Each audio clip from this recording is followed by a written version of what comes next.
allowed to go ahead with the ambitions, and that is so unfair. And thank you so much for giving us way forward that we need to do, and we are working on that as pressure pop team. And thank you so much. And I know we're on board. We'll consult more, and that's why we're doing all these consultations. So when we start working tomorrow until 6 days, then 7 day we come here to give the report, what we're doing, and everything. That's good, Juliet. Thank you so much. We really appreciate your time and also your conversation or your sentiments and your contribution to our platform all the time. Hillary, you just asked me a question, and I tell you what, yes, I did stand. I was actually the only woman in that candidates. There were 18 candidates actually. I was one of the candidates. Hence, what I have reported back to you here today, and I can tell you, in the Constitution of Kenya here today, it says any political party should meet a third gender role. Can I tell you here today that actually even the presence of the known political parties, they didn't meet that. They did not meet the third gender rule. What went wrong? If I was to ask the question, I brought this matter to court on behalf of all Kenyans. I can tell you that. And I can tell you that it's not what guys say. And that is where I ask the questions. I have every right as a candidate that stood in the last election to ask the right question, to be fair to all Kenyans. And I can tell you that, yes, I made it to the last leg. But when it came to putting the ballot papers in the last, you saw that on the Friday, was it a Friday, I believe? They went in number one, number two. We were actually put down in alphabetical order. And you know, many of you Kenyans don't know. Sasa ile ilifika jina yangu nilirukwa. Now my question is, how can a returning officer anaruka jina na already imegazetiwa? Do you know what was very interesting? It was so interesting to me that that can happen, and even the people or observers don't question. Now, if I pose the question here to you today, why will those people not ask questions? And it is the fear. The fear is real. So I am happy to have this conversation another time at Pressure Point if you Sure. want to. But I'll leave it Sure. there. Yeah. Thank you, Juliet. We're gonna do that. We're gonna call all the actually the past. I'm talking to them. We'll call all of you. You tell us the challenge that you face. Most of the people who are denied ticket, and then we'll have also the people who are given the ticket.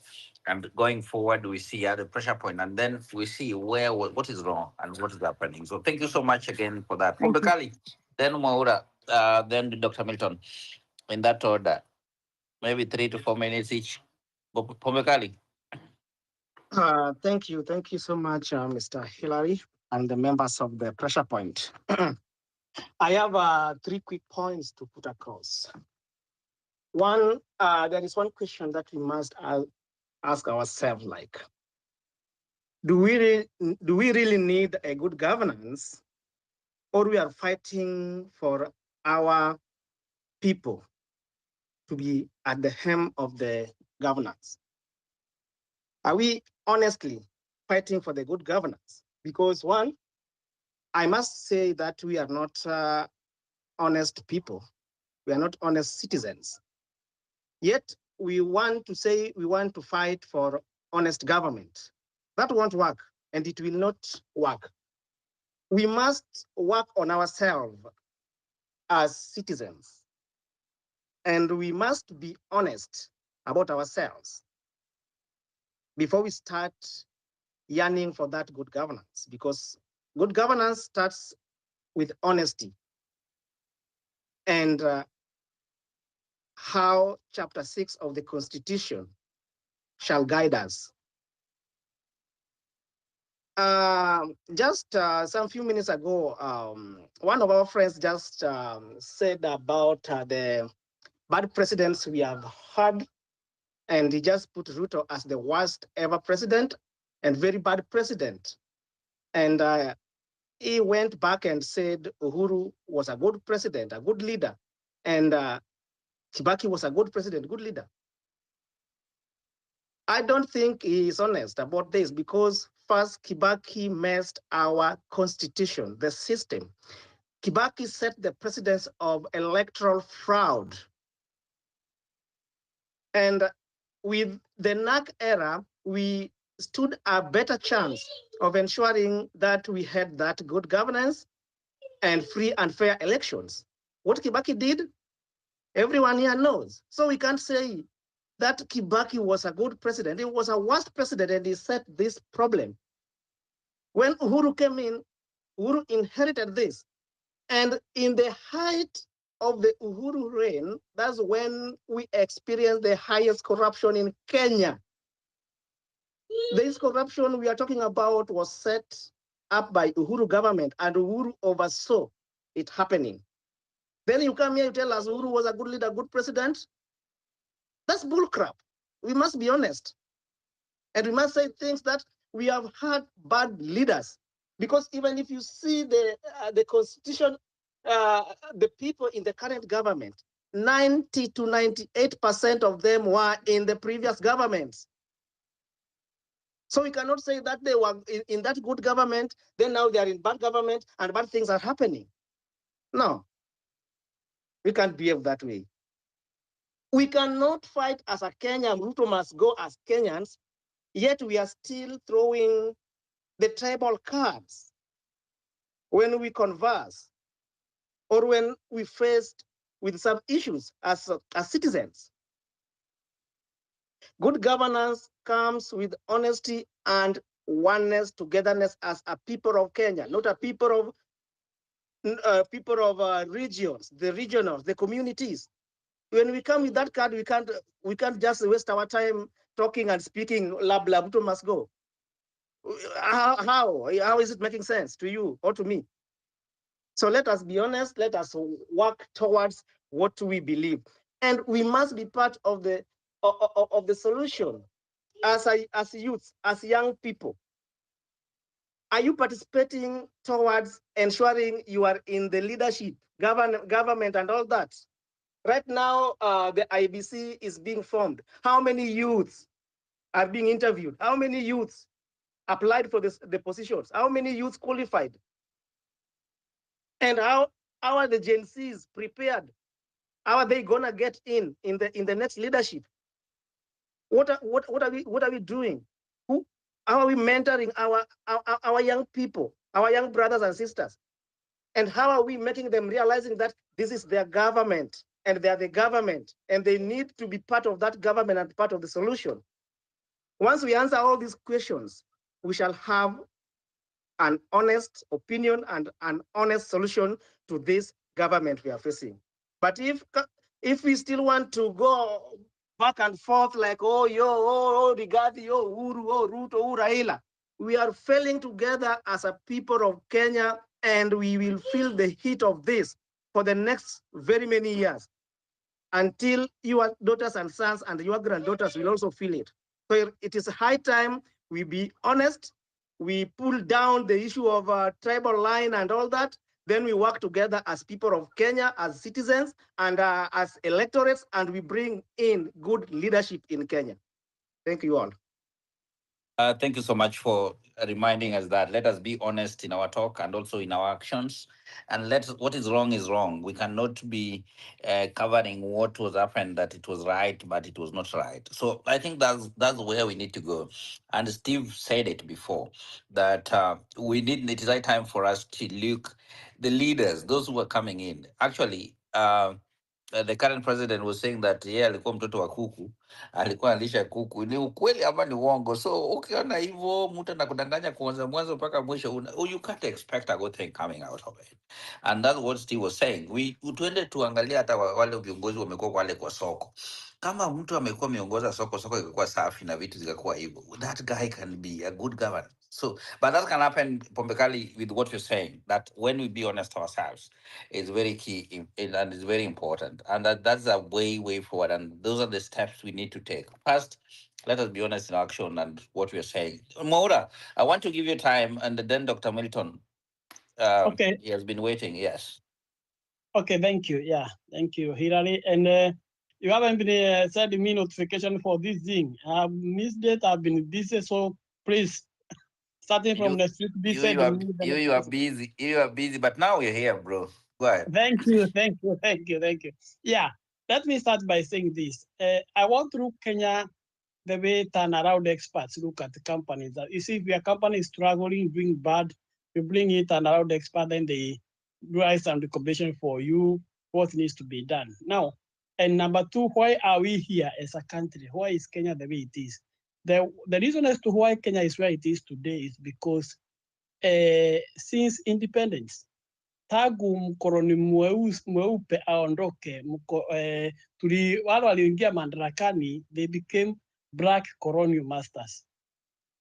Nobody who has ever sat in that house, in State House, as the President of the Republic of Kenya, has had a good heart for the people of the Republic of Kenya. The people who have held the title of the President of the Republic of Kenya have only occupied those positions. Number one, to root the resources of the country. Number two, to enrich their community. And number three, to have tribalism and such. Second, from Kenyatta one, Mzee Jomo Kenyatta, he rooted land and everything. From there, Moi took over. Moi rooted the country dry. Our economy went completely back. Our country went bankrupt for 24 good years. Then there came a ray of hope in 2002. And this is where we were supposed to make things right as Kenyans. The NAG came together, the Odinga, the Kibaki, and the others, they came together, and together Kenya spoke with one voice. And that was the opportunity that Kibaki had, number one, to finish tribalism and to put Kenya in the right trajectory for its growth and everything. What happened? Little did we Kenyans, right, thinking Kenya knew that Kibaki is no different from Kenyatta. People praise Kibaki for building Akasupahayo, Adika Supahayo, but how many of you know that under Kibaki's watch, one of the largest corruption cases, Agrodisi, went under his watch? That's number one. Number two, we are where we are today as a country because of what Kibaki did. When Kibaki, when in 2002, when I came to power, we had two main things to do. And that could have made our country prosperous. And today we could be respecting even democracy and such. And we could be very far today as a country. We were number one to remove Kanu from power. And number two, we have a new constitution. What happened? Kibaki and his multi-Kenya mafia said, no, the problem was not the constitution. You remember Kina John Michuki, the Jenga Karume? You remember those people? They said, no, the problem was not the constitution. Shida haikuwa katiba, shida ilikuwa ni Moi. And that is why, that's the departure with them with Honorable Raila Odinga. And that's when multi-Kenya people, Kibaki, Kinamada Karua, they came with the Wako draft. I don't know how many remember that. The one that people were against it, and Odinga led a campaign, and that one was defeated. Kibaki was defeated. That was 2005. From there now, going ahead, we came to 2007. You see, so number one, Kibaki broke that promise of giving Kenya a good constitution, because what happened with the Wako draft ilikuwa ni katiba kama ile ilikuwa tu ya zamani, ilikuwa tumewekwa tu miaka kidogo kidogo. So when we come to 2007, Kibaki was already defeated by Odinga, and this is where now, and that one gave birth to what is to the ICC cases. People have to be held accountable. And now come to 2013. When we came to 2013, against in a total violation of the constitution, the Kenya judiciary that William Mutoga allowed ICC suspects to run for office. And that's why now we are where we are. There is no president who has been as corrupt in Kenya's history like Uhuru Kenyatta. You remember, no president ever bought 2 billion shillings and stole it. So somebody here to say that Kibaki was good, I don't know where that person is or where he got that history. Somebody to praise Uhuru here, and from 2013 to 2017, we have never seen such corruption. Standard gauge anyway, that was nothing but mere corruption. Billions and billions were rooted there. We don't even know what was the argument that was given. That railway will never pay itself back. You name it. The World Bank had decided that we remember the old railway before we could become rich as a country to build SDR. Nothing like that was happening. Why? Because Uhuru and his colonies were only interested in stealing the money. So Uhuru was neither a leader, he was neither a politician, he was just a drunkard man in State House. And you remember what happened in 2017? We did it with the killing of Chris Wasando, who wanted to give us a favorable elections. You know, they assassinated him. You see now, and that now Uhuru couldn't rule because he had lost direction. That's when they came with the handshake with Odinga, and maybe things cooled down. and we came together. But again, as a country, the temperature in the country was somehow cool. Although I myself, I fully oppose that handshake. And it was as a result of the handshake, that handshake now, that Mother Koome, the current CJ, was put in office. How many of you followed the process of recruiting Mother Koome? You see, now everybody that during the handshake of Odiga and Uhuru, everybody was living in fear. Nobody could disagree with what Uhuru was saying. You see, so Mother Koome, this issue is just about suitability. The issue is about he was the wrong candidate to be there. He was put there by Uhuru. And that's why I myself, I support his Alcita from there. I don't support the Alcita of the others. I support the Alcita of him, of this Mother Koome, because she was put there by Uhuru. When I was make Katiba Vile Nasema, how we choose a CJ, and you see how Mother Koome was put in office. You understand my point? So Uhuru was one of the worst again. Now Ruto came now. See, Ruto, the one of the person who violated the constitution, Uhuru, and one of the person who was used by Uhuru to violate the constitution was none other than Aden Duale, who was then the leader of majority, and now he has been appointed minister for health. You see how they violated the constitution. In fact, particularly with the stealing of the 2 billion euro board.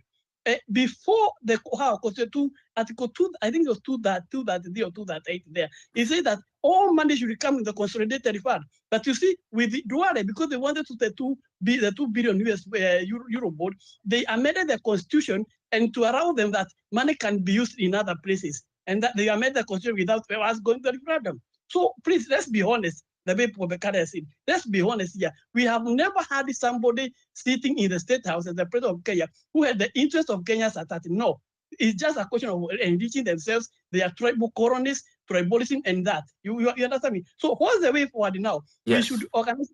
For IEBC, everything has been done. The thing has been done. This is a gone deal. Ruto already has his people in the IEBC. So maybe we protest or such kind of things. Otherwise for IEBC, Ruto tayari amepanga watu wake na watu mambo itaenda vile anataka. So unless maybe we organize ourselves, we see what can be done. I completely see no way out to the IEBC. Ruto has his people, and you know how important this body is. And again, I don't know how genuine we are, because if you want to defeat an enemy, first of all, you must know what kind of an enemy are you facing. Ruto is somebody who has not only resources, pesa kwake ni magunia, he also has the intelligence, and intelligence is key in winning any battle. You see, he has the intelligence, he can fragment people. How many people can refuse 20 million if Ruto offers you 20 million? You are on the forefront of reading this deposition or whatever, take this 20 million and just go away. How many Kenyans can turn down that? You see, so we have to know the kind of enemy we are facing. He has all the intelligence, he has all the money. So how do we confront him? This is a question that we should ask ourselves. Let me stop there, Henry. But Ruto is somebody who we need a very strange strategy to deal with him. This is a very dangerous man. Thank you. Wow. Thank you for the history. And you said that the guy we're dealing with is not easy the way we think, because if it is money, and how many people can stand? And that's why we need the integrity on these things. How many Kenya can stand not to take the money? Because we are seeing even the church is now becoming now the most worst organization around, that they just take the money. So where will we run to? It is us by us. And what is the way forward? What are the action steps that we need to take? Dr. Milton, go ahead. You've been waiting for a while. Thank you so much. Um, Not a problem at all. I think the first of all, as always, I want to pay tribute to the fallen comrades who have paid the ultimate price since we started all this. And I think, like we have always said, the tree of liberty will be watered by the blood of patriots and martyrs who pay the ultimate price, like we have seen since this regime came into power. Finally, the chicken are coming home to roost in terms of what I have been saying to be the reason why it is urgent business for the country to deal with William Ruto decisively, because he represents everything that Kenyans are against. And the IEBC, the way it has been constituted, the selection panel, can already tell you that William Ruto knows that if he goes into election, The outcome is only one. And so he has started the process of rigging that election now. And that is, if you look at the charade, first of all, who are those individuals? And I thought I called on Kenyans to be vigilant when dealing with William Ruto. He buys time so that he can manage you people. He buys time so that he can know what your right price would be because he believes that everybody has a price. And I like what Pombekali was just saying. He says that you know, William Ruto is a very dangerous person. He's a dangerous politician. He's a monster. He knows. So everything you do, he's calculating. He's saying, okay. So when we were talking about IEBC, they quickly constituted the selection panel, and our focus was distracted from looking at who those individuals constituting the selection panel are. And I want to take us all back. Look at them. I don't want to cast aspersions or make any imputations about anybody's character here. But who are those individuals? I don't want to mention their names. I'm challenging Kenyans to go and look at them. And then you add 1+1 to how they have conducted the interviews, the way they have asked the questions they have asked during those interviews will not bring anything. You cannot expect an IEBC that is going to be independent minded, an IEBC that will stand its mettle and say, William Ruto, Mr. President, whoever it is, this is what we are talking about. So ultimately, Kenyans, I want to agree with the person who spoke immediately before me that what we need to do is to be clever in how we want to deal with William Ruto. Because let me tell you, right now, what you have seen over the past week with the Chief of Defense Forces coming out to speak, Nurdin Haji coming out to speak, it is basically a process. We are being managed. And remember what I said the other time when they said they are introducing this new law that will be punishing, seeking to punish people who stop or interfere with the peaceful transfer of power. And I told you guys, it was a setup. They are preparing the country for the things they want to do in 2027 or any other time. Because the question you ask yourself is, why would the CDF come out? And this is the first time we've had the CDF coming out to speak on a political issue in the manner, in the tone and language and diction that General Kahariri was speaking. And that is why you must ask yourself. They are preparing the country because who told them that any Kenyan out here was asking to overthrow the government? We are simply saying that we want, because you cannot come and tell Kenyans that they are committing crimes or violating the constitution when William Ruto himself is the biggest violator of the constitution and public policy that has its life emanating directly from the constitution. So let me get back to the IBC so that I don't get distracted a little bit. What we are seeing is that this is a charade.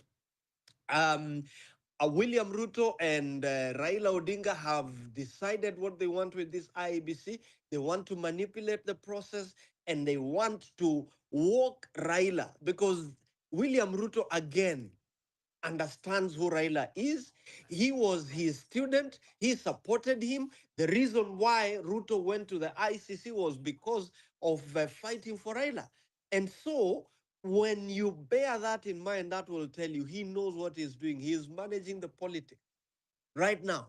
And he's a master manager of politics. So that by the time we are getting to 2027, what we are getting is a situation that is politically managed and everything will be fluid. And then the blackmail against the Gen Zs and Kenyans who will come out to say this election has been manipulated. The results that have been announced do not represent the will of the people. That is not how we voted. That is when William Ruto will unleash this military on the people, because he has already demonstrated that he has the military by his side. That is why they are being told, you're being told as Kenyans that you elected this government. So we are not going to help you to remove it because you elected them by saying must go. And if Kenyans don't stop this, what is going to happen is that William Ruto is going to instigate, and mark my words, Kenyans must be able to stop this charade of the IEBC selection panel. We are not in a hurry. We should never be in a hurry to say bora IEBC. Tunataka process ambayo itatupatia an IEBC men and women of integrity. And I want to correct the notion that people out here will not stand or will not say no to 20 million shillings. I want to tell you this, that there are men and women in that country who will still stand and say no to 20 million shillings. They will say no to 100 million shillings. They will say no to a billion, because they know that doing the right thing is rewarding. What I will call upon Kenyans is that we have an opportunity to forestall the tragedy that is going to befall us. Because what the CDF was telling us is that if we do things and later we change our mind, they want to confine us to the philosophy of fools, because it is only fools who don't change their minds. So when Kenyans are now saying we were deceived into electing this person, whether they won or not is a different story altogether. But what the CDF is saying is that we are doomed to the philosophy of fools if we do something today and tomorrow we change our mind, because it is wisdom to change your mind when you realize that what you're doing is not the right thing. So that is what we must read from what has happened this past week, so that we stop this charade of a selection process for IEBC commissioners, because ukombele itaturamba, and they will use it against us, because they will say, you guys allowed, you pushed us to appoint this IEBC, and now you're complaining we are not going to allow it. You made your bed, you have to lay on it. Kenyans must be wiser than being confined and set up for failure in the name of that philosophy of doom. So, whatever is going with IEBC, in a nutshell, the long and short of what I have spoken for the last 9 minutes is to say this: it is all monkey business. It is a validation process that Kenyans are being blackmailed into, and we must stop it, because the law and the constitution does provide with clarity, crystal clarity, how we are supposed to manage those processes. And the way this is going is not one of them. And we must stop it, and stop it now. And it is urgent business that we do so. I remind you as I land that power belongs to the people. Article 1 of the Constitution.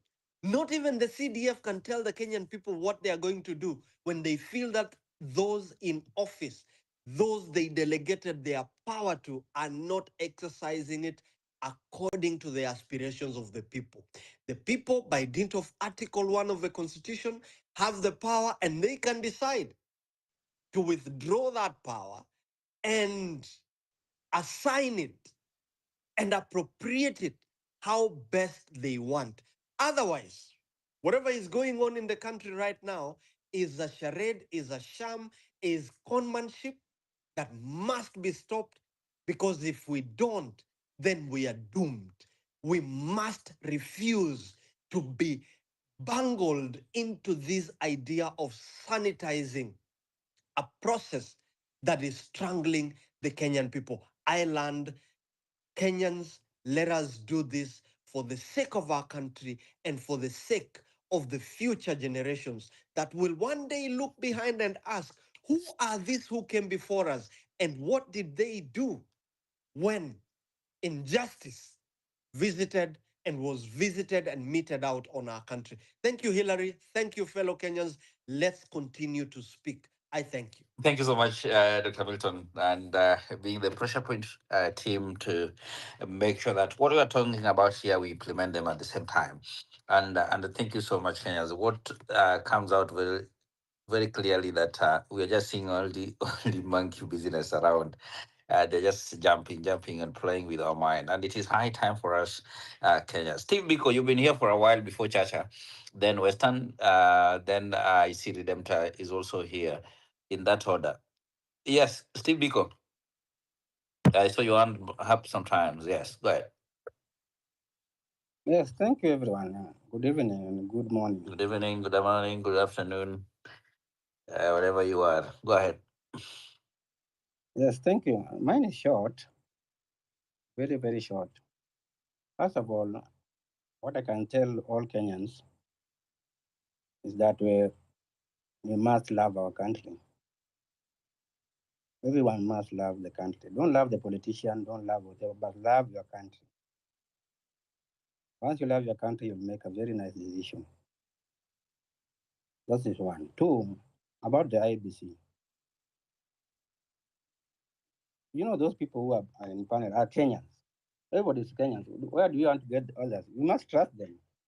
The only thing Kenyans need to do about the election, because Kenyans can decide, not IBC that can decide. Kenyans can decide. We can decide that this election is going to be free and fair, not the IBC. We Kenyans, must come out and say that this election, whoever you put it there, even if you want to put your brother or your mother, even if you want to put anybody you want to put there, this election must be free and fair. That is for Kenyans. Whoever they put in IBC, even if they want to put anybody, Kenyans are the ones to decide if election will be free and fair, not the IBC.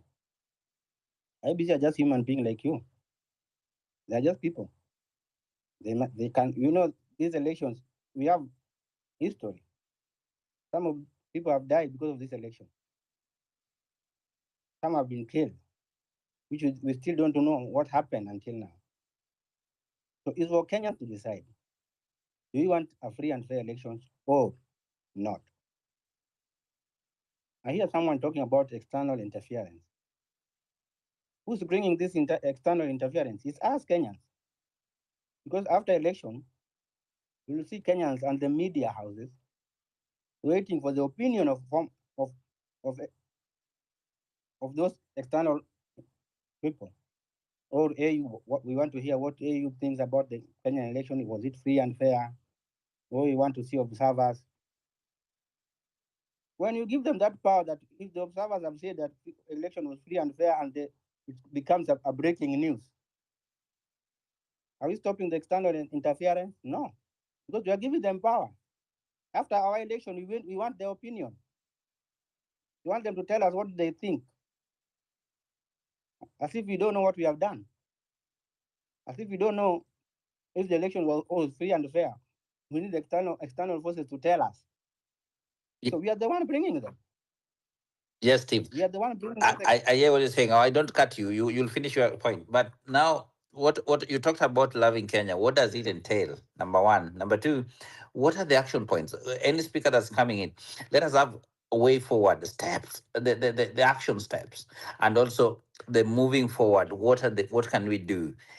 We are here. We are more than almost 200 people. What can we do? Steve, go ahead. You finish your point. I didn't cut you, but you talked about loving Kenya. What does it entail? And also, what are the action steps or the moving forward? What can we do? Go ahead. What I say about loving Kenya is that you must love your country, whether you are in a losing position or winning position. Just love your country.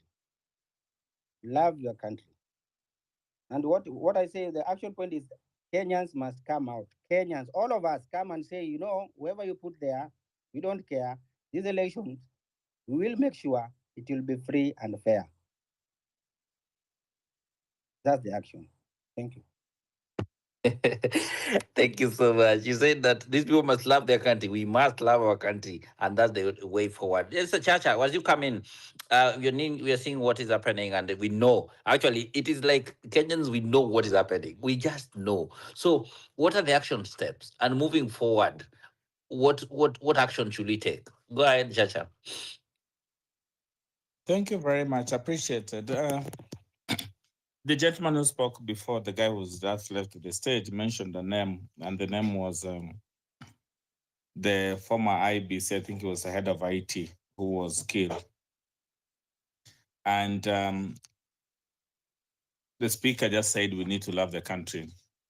Of course, we have no option. When it comes to your country, you will never find another home. You might go there as a surgeon, as a visitor, but you will not feel at home. Sorry. You will not feel at home. Sorry. No, so let me go to the bedroom. So let me say this. When Msando was killed, there was not as much outrage out here. He stood for something. If it were a candidate who had been killed, it would have been something different. So he paid the price, but we forgot about it. I think when it comes to corruption and morality, this issue, this problem runs deep in our society. I'll give you an example. So often do we see a lorry that has overturned with mizigo being delivered somewhere, and the driver is injured, but people in their hundreds, they do not want to save the life of that driver. They want to cut away with some of the goods. Not once, not twice. This has been happening in this country, and we think it's okay. So why am I saying this? I think it's a reflection of the people. The leadership we have is a reflection of the majority of the people, especially given that integrity has not been rewarded, at least not in this country, as long as I can remember. So we have an issue there. You go to high schools, a principal. Hello? Hello? We can hear you, Chacha. Yes, a principal is arrested for having aided exam cheating. Imagine a principal of a school aiding exam cheating, including providing answers. And you expect that person tomorrow to serve with the EAC and have integrity.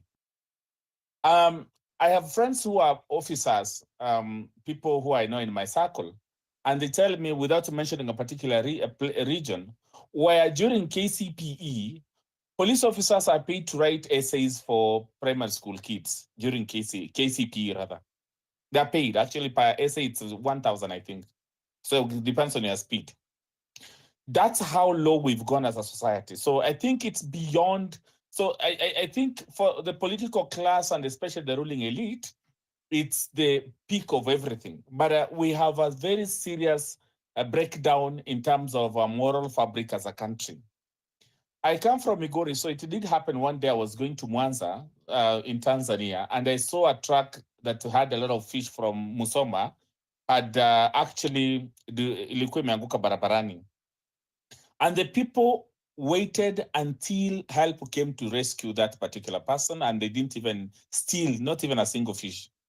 If that were to happen somewhere around where I come from in Migori, it would be something different. So we can keep on pointing fingers at politicians, and rightly so, but the problem is bigger than we actually want to make it look.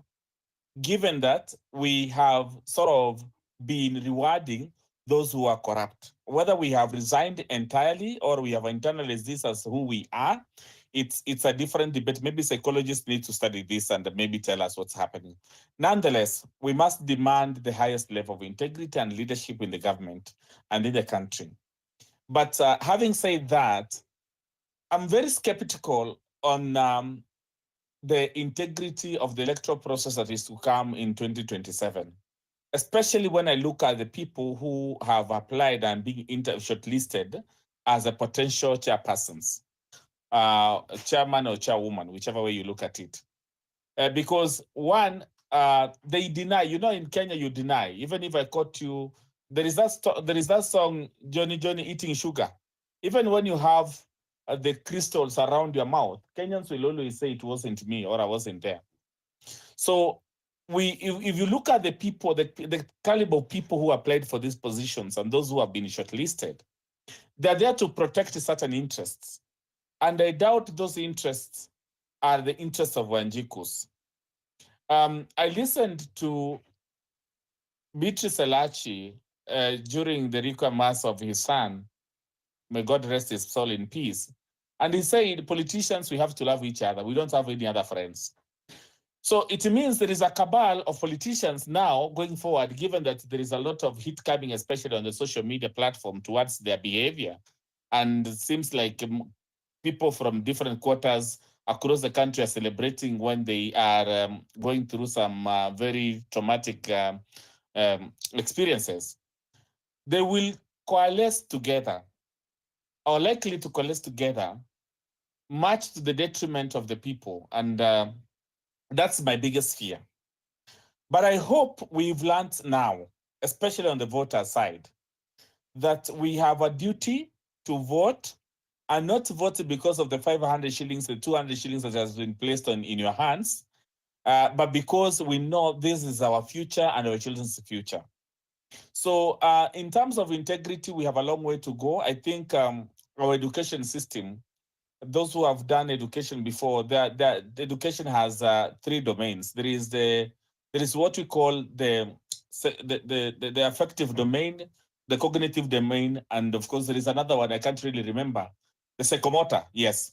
Psychomotor is how you learn and how to use your hands, basically. Cognitive, you learn theories, principles, you just learn that, and how to apply that knowledge. But affective, you learn values.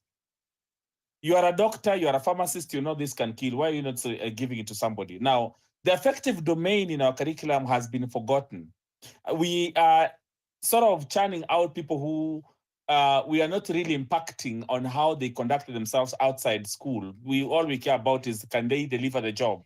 So we really need to look at the social fabric of this country, the moral fabric of this country, and entrench it in our social, in our education system. If need be, we also need to start, not need to be, we also need to start rewarding integrity.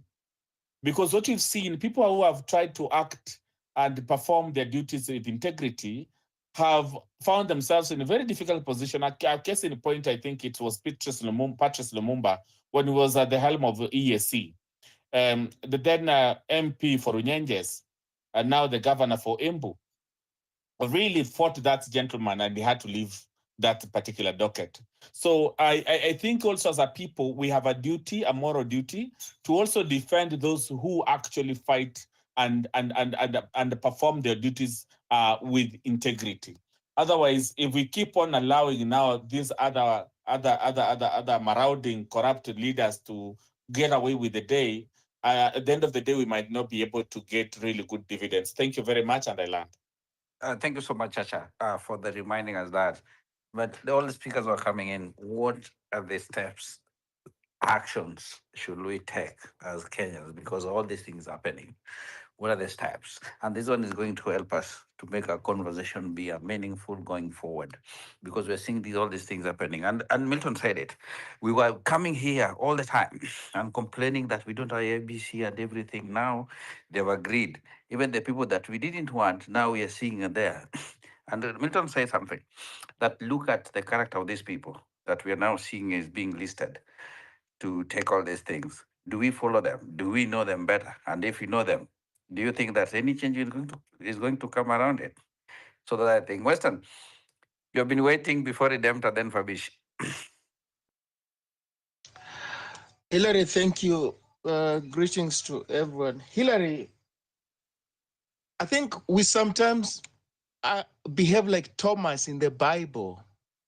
We want to touch the scars to believe. Because IEBC is an extension of the state. It's not different from the state. And they can't fool you by including the word independent. It's not. In fact, in societies where trust is so high. Elections can be conducted by a ministry or even the office of the president or prime minister can conduct elections, and if the prime minister is unpopular, we'll lose elections and we'll concede defeat. But in our case, as it's been said again and again, we think that the law can cure moral infractions. The law cannot cure moral infractions. It can't. You can come up with as many laws as you want, but as long as many people in a society are hell-bent on doing wrong, they'll continue doing it. Look, our memories tend to be short. If you look, Kofi Annan's National Dialogue and Reconciliation, there was the Agenda 4, which was about long-term reform, institutional, constitutional reform, land reform, addressing inequalities in Kenya, youth unemployment, transitional justice, things to do with historical injustices, land reform, TJRC, a report that was submitted to Uhuru Kenyatta and he put it in abeyance.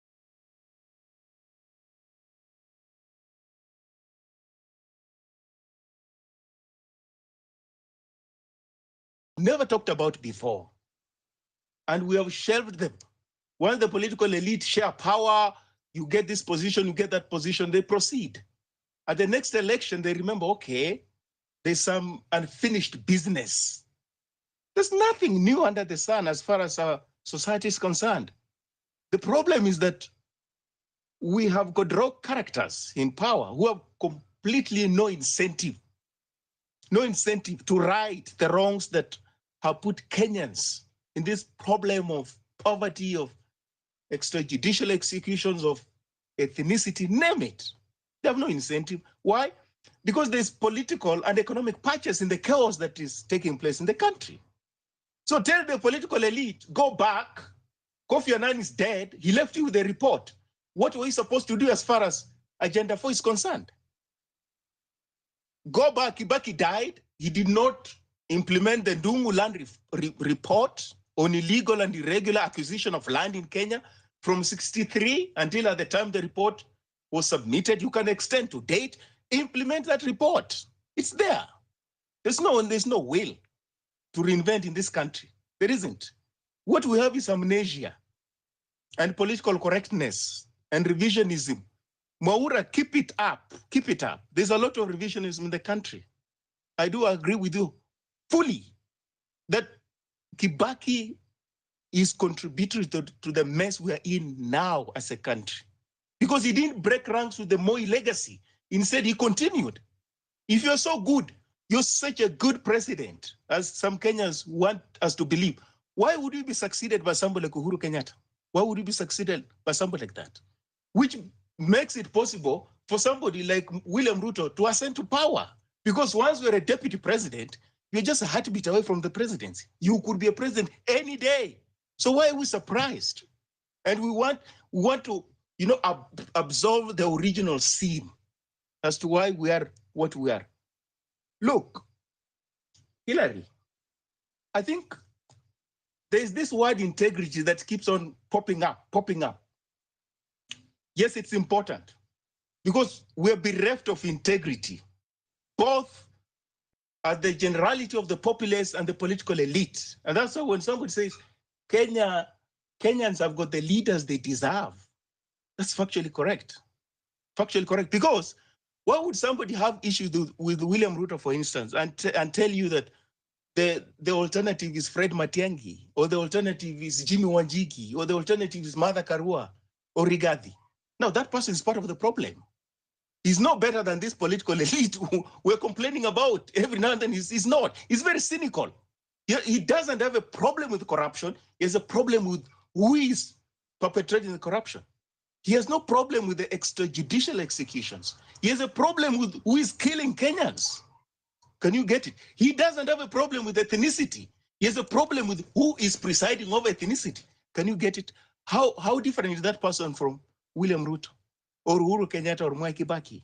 So we have to begin from ourselves. And Hillary, I think we're losing it. Chacha talked about Elachi. Yes, Western. I know. That's why we are saying that moving forward. National dialogue. Hillary, national dialogue. Okay. We need national dialogue. Just an honest national dialogue. Don't quote the Constitution because they don't adhere to the Constitution. So it doesn't matter how many times you quote it. It doesn't matter how many times you invoke chapter 6 on integrity. They have no room for integrity. They're not going to listen to you. We need a national dialogue. National dialogue means honesty, means integrity. You don't come there to protect your parochial interests. You don't come there to represent an ethnic group or a region. You come there to talk about Kenya. Kenya that you wish to bequeath to posterity. That's what we need. National dialogue. And it needs a lot of honesty from the religious fraternity. How can we shift this? How can we initiate this? Say that we now 200 people here. This national dialogue. Go ahead, Western. Yes, we can initiate. People can petition. People, because the supreme power lies with the people of Kenya. So if we say we don't think elections are going to resolve our issues, in fact, they will exacerbate them. We just want to begin afresh. All these reports by all sorts of commissions that are lying in abeyance, we want these reports to be implemented. People have stolen from Kenyans, for instance. You see, in Kenya, it's difficult to talk about equality because there are historical injustices. People have stolen from others. We can give you amnesty as a country. We will give you amnesty. Please return to the people of Kenya what you have stolen within this period. If you don't, whoever Kenyans will put in power has got their full mandate to come after you, irrespective of your status in life, irrespective of your ethnicity. No one will rally behind you. We have to make that commitment as a country so that if people come after William Ruto, Kalenjins will not rise up in the streets. If people come after Uhuru Kenyatta, Kikuyus will not rise up in the streets. Raila Odinga, name it, to begin this country afresh. But this parochialism I'm seeing, okay, we can have elections and replace William Ruto with somebody like William Ruto. I think we're just as cynical as they are. And I wanted to land on this note, Hillary, just to prove a point that when politicians consistently behave immorally, they do damage to the society. The Beatrice Elachi tragedy, that death, if you have noticed, the society, the Kenyan society is increasingly becoming desensitized from tragedy, from death, that people can celebrate when somebody dies. Let me put it to you. In fact, even in war, barbarism is not allowed. And that's why if you desecrate dead soldiers and if you kill people wantonly, you're going to be held to account, even as a soldier. The sanctity of human life.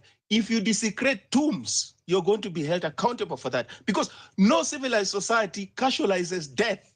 But if you look, we're actually casualizing death.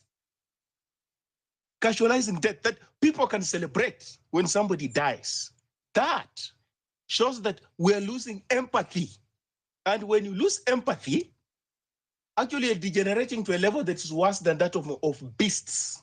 Because it's empathy that makes us human, that you can feel the pain of the other person, even if that pain is not affecting you directly, but you put yourself in the shoes of that other person. Secondly, what makes us civilized, Hillary, is that even when you wrong me, I still must affirm your humanity and insist that I'm not going to wish you that worst treatment that you subjected to me. I won't. Because if you're barbaric, but treating other human beings barbarically, those human beings must remind you about your barbarism by reminding you how civilized human beings behave. So we have got barbaric politicians, and unfortunately, they're infecting the rest of the society with their barbarism. We lose our sense of humanity.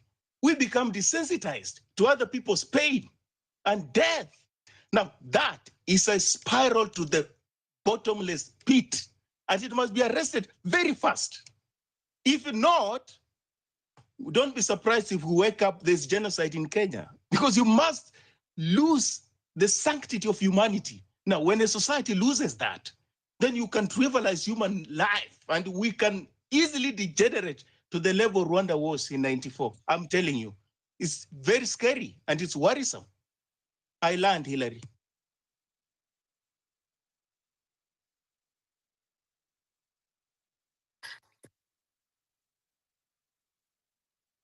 I'm sorry. Thank you so much for that, Weston. What you're also saying that we need national dialogue, and that's the way to go. Redemptor, pick it up from there, where Weston, then Povekali, you can lead a little bit. Thank you very much, Hillary. I hope you're all well. And thank you to the Wazalendos who commit their time to the conversation.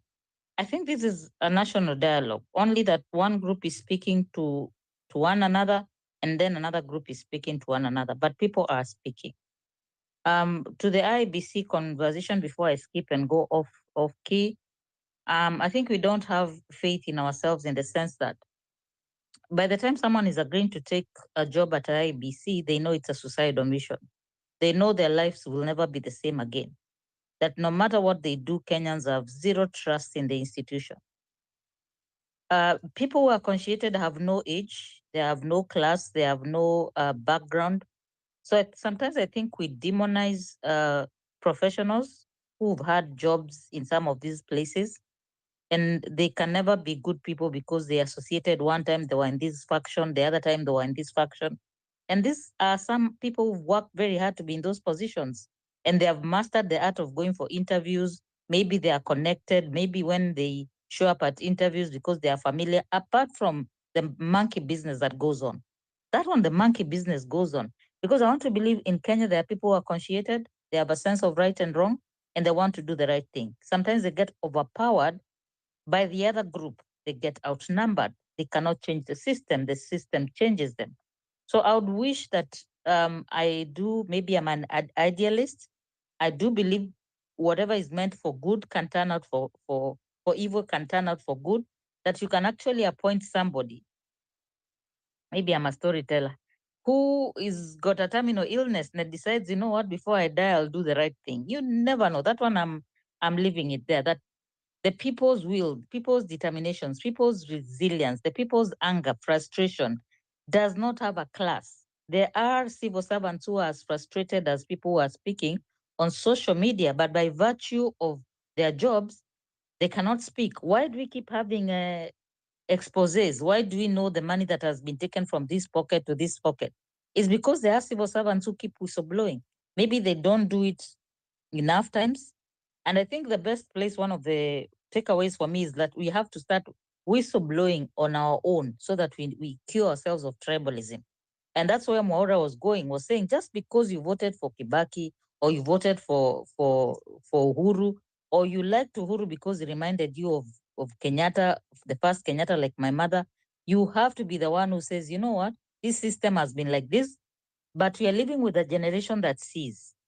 This generation sees. It does not mean they do the right thing. It doesn't mean they are right. It doesn't mean, but they see. And when they see, they speak. For example, they will sing a song, Sikuchuki na Kudharau.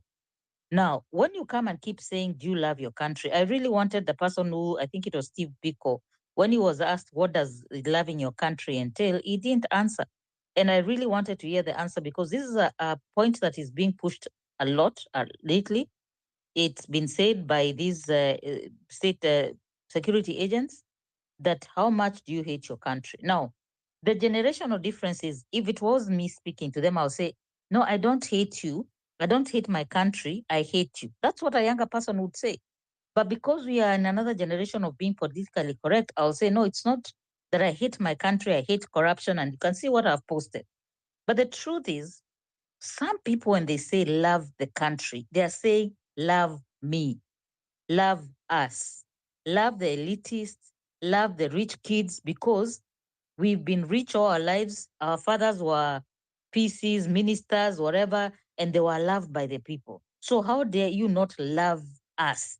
Because they actually been in the system for 30 years, 40 years, all their lives they were born rich. Even this, your great man, the Raila Odinga, his father was a prime minister. So he was also always loved because at that time we idolized those offices. So when some of these people say love your country, Steve Biko, they're not saying love your country, because loving your country is doing what we are doing today. It means we stopped everything we were going and we started speaking truth to power. Stop killing our young people. That is what loving our country entails. So the ruling class have made Kenya their business and they are Kenya.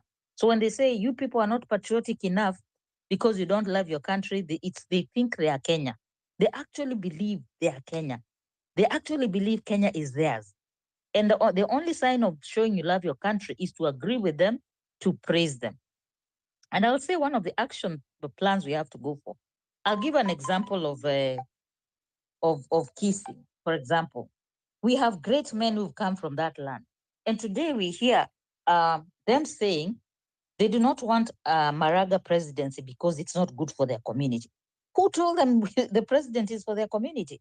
We are trying to get out of this and you're taking us right back there. So if you come from that community, an actionable plan is to have an engagement with the people from Kisii and say, if you give us Maraga and you give us Matiang'i, sorry, I'm not going to call them their big titles for now because of time. Please, it is the Kenyans who decide of these two who represent the values they are fighting for, or who are they running away from? Who reminds them of where we've come from? Extrajudicial killings, standing for the truth, saying you've never taken a bribe and actually behaving in a way that we can believe you, unlike the other guy with red bottom shoes. You know, it's not about your tribe. It's just a privilege that you bore as a son who is good enough to be a president. So an actionable thing is we go back to these tribal cocoons where we are being dragged back to. And we know the ones who feel more entitled than others. You know, right now, because you have these great names coming from you come now, no. It's us to decide which of our sons we are giving. No, no, no, no, no. It is the Kenyans to decide which of your sons we like. And we have reasons to like. So that's an actionable thing. And very quickly, I want to just do my final submission and say this because my area is communication and narratives. And I've already said, anybody who is coming and saying, love your country, you're saying, some of you mean love your country, please pacify, please don't criticize, please don't remind us that people got killed in June. Please, let's do what we used to do. People get killed and no, how come all of a sudden you're talking about deaths and 2023 people died? You know, that's loving your country. That we keep covering up, accepting and moving on. Is that loving your country? So I do believe that a conscientious nation can arise from 3 people out of a million, just 3. 3 people who decide to do the right thing and do it consistently. And that's why I commend Hillary, because you've done this show when you have 80,000 people. You've done it, I think you got to a million, and you've done it when you have 50 people. Because it means you've decided to be a platform, a baraza. This is a baraza. Those of us who can go to Bunge la Mwananchi every other day, we come here and we speak our mind. So let me tell you a final submission. What I hear people saying, people do not trust nature. And nature is that when there's going to be a flood, like we saw, is it Bangkok, is it Thailand? We're seeing funny things happening in a building, you know, that is supposed to be very sound. People do not trust that when this flood comes, there's no gate that you put in that dam that will hold the flood. And so all these things that people are putting in place, a container full of money, having money 20 million per stopover when you're going to Murima, you know, and people going to State House saying they're going for development, but what they're going for is handouts. And how do I know this? Is because Moi used to do it. And we know the other day, Amze said the presidency of Moi, because people are seeing, maybe his mind is twisted in that way. Maybe he really is a Kenyan who remembers how Moi used to operate. People used to go and give money, but take envelopes to, some were bringing envelopes, others were taking envelopes. Now, remember, we would have famines, we would have national disasters in this country, and people will be told to go to State House and give money. So that is still happening when you're being told your pay slip is what is going to be used to build affordable housing. So people must trust. One, we have to trust ourselves that we never saw the young people going to the streets in the numbers they did. If it happened before, it can happen again. Probably the people in power have said over my dead body, it will never happen again. But dead body is guaranteed because of mortality. We are all going to die. So you can swear all you want, you can put all your apparatus in place, but the law of nature demands that if change is here, there's nothing you can do to stop the change from coming. So that's why I say we should have more trust in that the nature when change has to happen, we speak about it, we say this is how we are going to do it, but the change will happen. And IEBC can actually deliver us an election. It did in 2002. And I do know more, accept what you said, what happened with the Kivuitos and the rest. The other thing I want to talk about is the young people, and this one nimeweka kofia ya mwandishi na mtetezi, nizungumze kama mzazi niseme hivi. The young people of this country have some unfinished business with the politicians, and then they have refused to acknowledge that. And I speak this as a mzazi, that when we offend our children, when we hurt our children, when we violate our children, unlike another generation where they used to carry their pain to the grave, this generation will take drugs. They will overcome and not take drugs and fight for their lives as if their lives depends on it, because it does. And they will tell you the truth.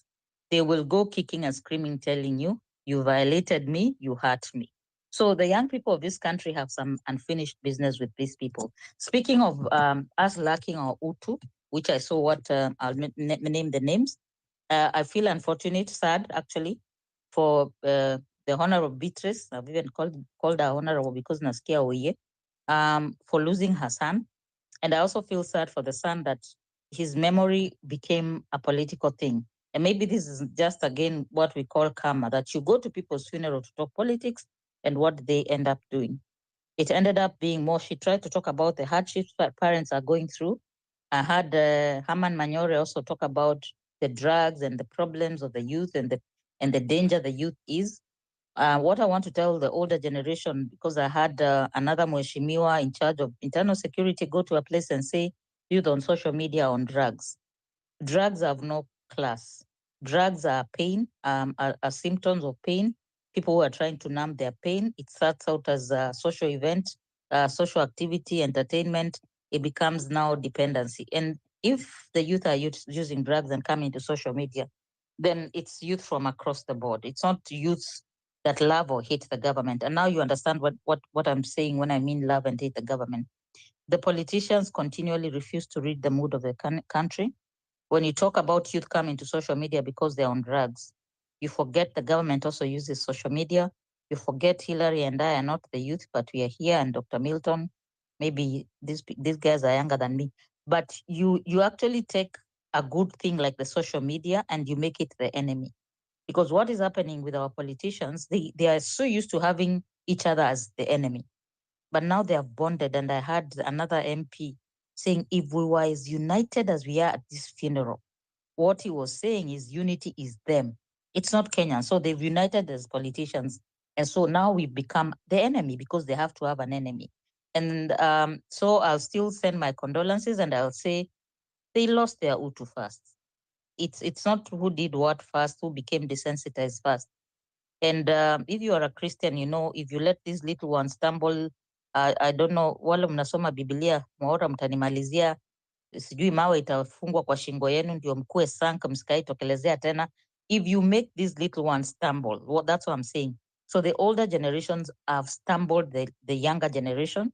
And so when you come here and now put us in a blanket that tumepoteza utu, who started the utulessness first? How do we have a dialogue with 1 million Odhiambo who says, let's talk, because what has become of us? And the way she's talking, she's saying, let's stop talking down on each other, but she's actually talking down. The person who saw sense in that conversation, and let's give, even if he's doing it from I don't know what intentions, was one Mr. Dimples, one governor of Nairobi, who said, when these people, it's not what you're seeing is not anger, what you're seeing is pain. And let's give him the credit where it's due. That's the state of the nation. People are hurting, but they refuse to believe. So they end up saying, you don't love your country. We are inviting anarchy. Anarchy is when there's no justice in the country. We are already there. It's only that now that the mali umetafuta, it's not been touched, you're still feeling it's safe. We talk down on them if we use security operators to befriend, because wanauma wakipuliza, you know, they've come to show us, oh, we are not so harmful after all. Knowing the damage that was done last year, I think they would have done better in that public, was it a public lecture? They would have told us how to identify fake NIS, how the word NIS is used to terrorize us. I live in constant fear. Every meeting I go to, I start identifying who has been there, sent there to spy on us, and who's going to be responsible for me being abducted. That's what they should have addressed. This Ruto must go immediately. They touched it because they are not doing the research. The last thing I'll say is behavioral scientists have failed us in this country. We come here as media practitioners, as communicators, as activists, and we talk, but we never hear anything from the behavioral scientists, the psychologists, to tell us the psyche of the nation and the pulse of the nation when it comes to our mental wellness. What the behavioral scientists are very good at, the merchandise, the paid ones, they are the political, analytical things. I don't want to mention their name, who come and study us and listen to what they are saying, and then they go and tell the politician, this is where the danger is, improve on this one. The youth bulge is the danger. Then you go and tell the youth bulge you're on social media, you're stupid, you're on drugs. Then they don't listen to those people who give them advices about human behavior. So to all the people who are hurting in this country, Dr. Milton always starts by paying respect for the ones who shed their blood, but for the ones who are really also hurting and traumatized from all the events of last year and the state of the nation, economy, psychology, spiritual, I really do wish you healing. If this national dialogue is going to be sponsored by government, there will be no national dialogue. They'll just have meetings, very expensive meetings, and come and talk down on each other. So another actionable plan, Hillary, when we plan a national dialogue platform, just look for everyone who hosts space, anyone who is big on Facebook, on TikTok, and say, let's come together on such and such a day. We are going to have a national dialogue. And we'll talk about the pain that we are carrying, because there's a lot of pain. I agree. There's a lot of anger, but there's also determination. There's also the love for country that keeps us going. And there's also determination to make this country a better country. It's been fought for before, and maybe this is the best fight. We won't have the saviors who look like they're savers, but they have interests. Honestly, niliwaambia in terms of presidential candidate, msiekelee bet, but I like the names that keep coming up, and there's hope for this country. Hillary, I've overtalked, and in this show, so maybe I've abused my privileges, but I had just to get that off my chest, that the young people of this country, Kenya cares about you, because we are Kenya, even when we are here, when I host spaces and when Hillary hosts spaces, we are representation of, there are people willing to talk to us and to listen to us. So please ask for the mic and come to talk to us. Na msitumie ile lugha mbaya mbaya hiyo, tumechoka hata sisi. So we care about you, we care about the things that you're going through in terms of not having jobs, about your state of mental health, your social lives. We do care about it. And the only way to overcome all these social problems you have is to fix the politics of this country. Thank you very much. All right. Very good. Pumbakali, go ahead. Go ahead. You can give a bish as you go ahead. Yeah. It's okay. Thank you. Thank you so much, Hilary. And thank you so much, Redemptor, for all that. That is very rich information that we really need at this time. Let's hear from Fabish. After Fabish, Biko is having the hands up. Biko, come after Fabish. Thank you. Asante sana Hilary, asante co-host na kila mtu. First, I think I will start with the short prayer. In the name of the Father, the Holy Spirit, in the name of the Son, in the name of the Father, the Son, and the Holy Spirit, Ruto must go. You know, this, I think in this country, we have two sets of constitution. That is what I came to realize. Because anytime that we speak, we are reminded of a constitution. And the constitution that we are reminded differs a lot with the constitution that we know. The other day, we saw the CDF, Kariri, coming to tell us about the Ruto must go slogan and the constitution. And when he was expected by the said constitution to come out and defend the people, he was nowhere to be seen, he was nowhere to be heard. His mandate is to defend the territories, is to defend the people of Kenya, is to defend the sovereignty of our republic from both external and internal aggression. When our youths were killed on the streets, felled by guns, he did not speak, he did not come to defend, he did not talk about the constitution.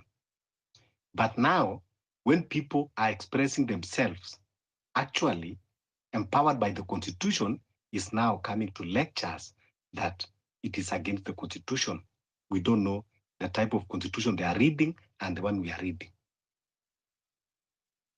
Today, also the same people, CS of security, coming to tell us that by us talking online, we are either drunkards or under the influence of drugs. It did not stop there. And he said that freedom without control is not freedom. And you would wonder, how do you put freedom and control in one sentence? So I think they have their own different version of constitution that we are not aware of.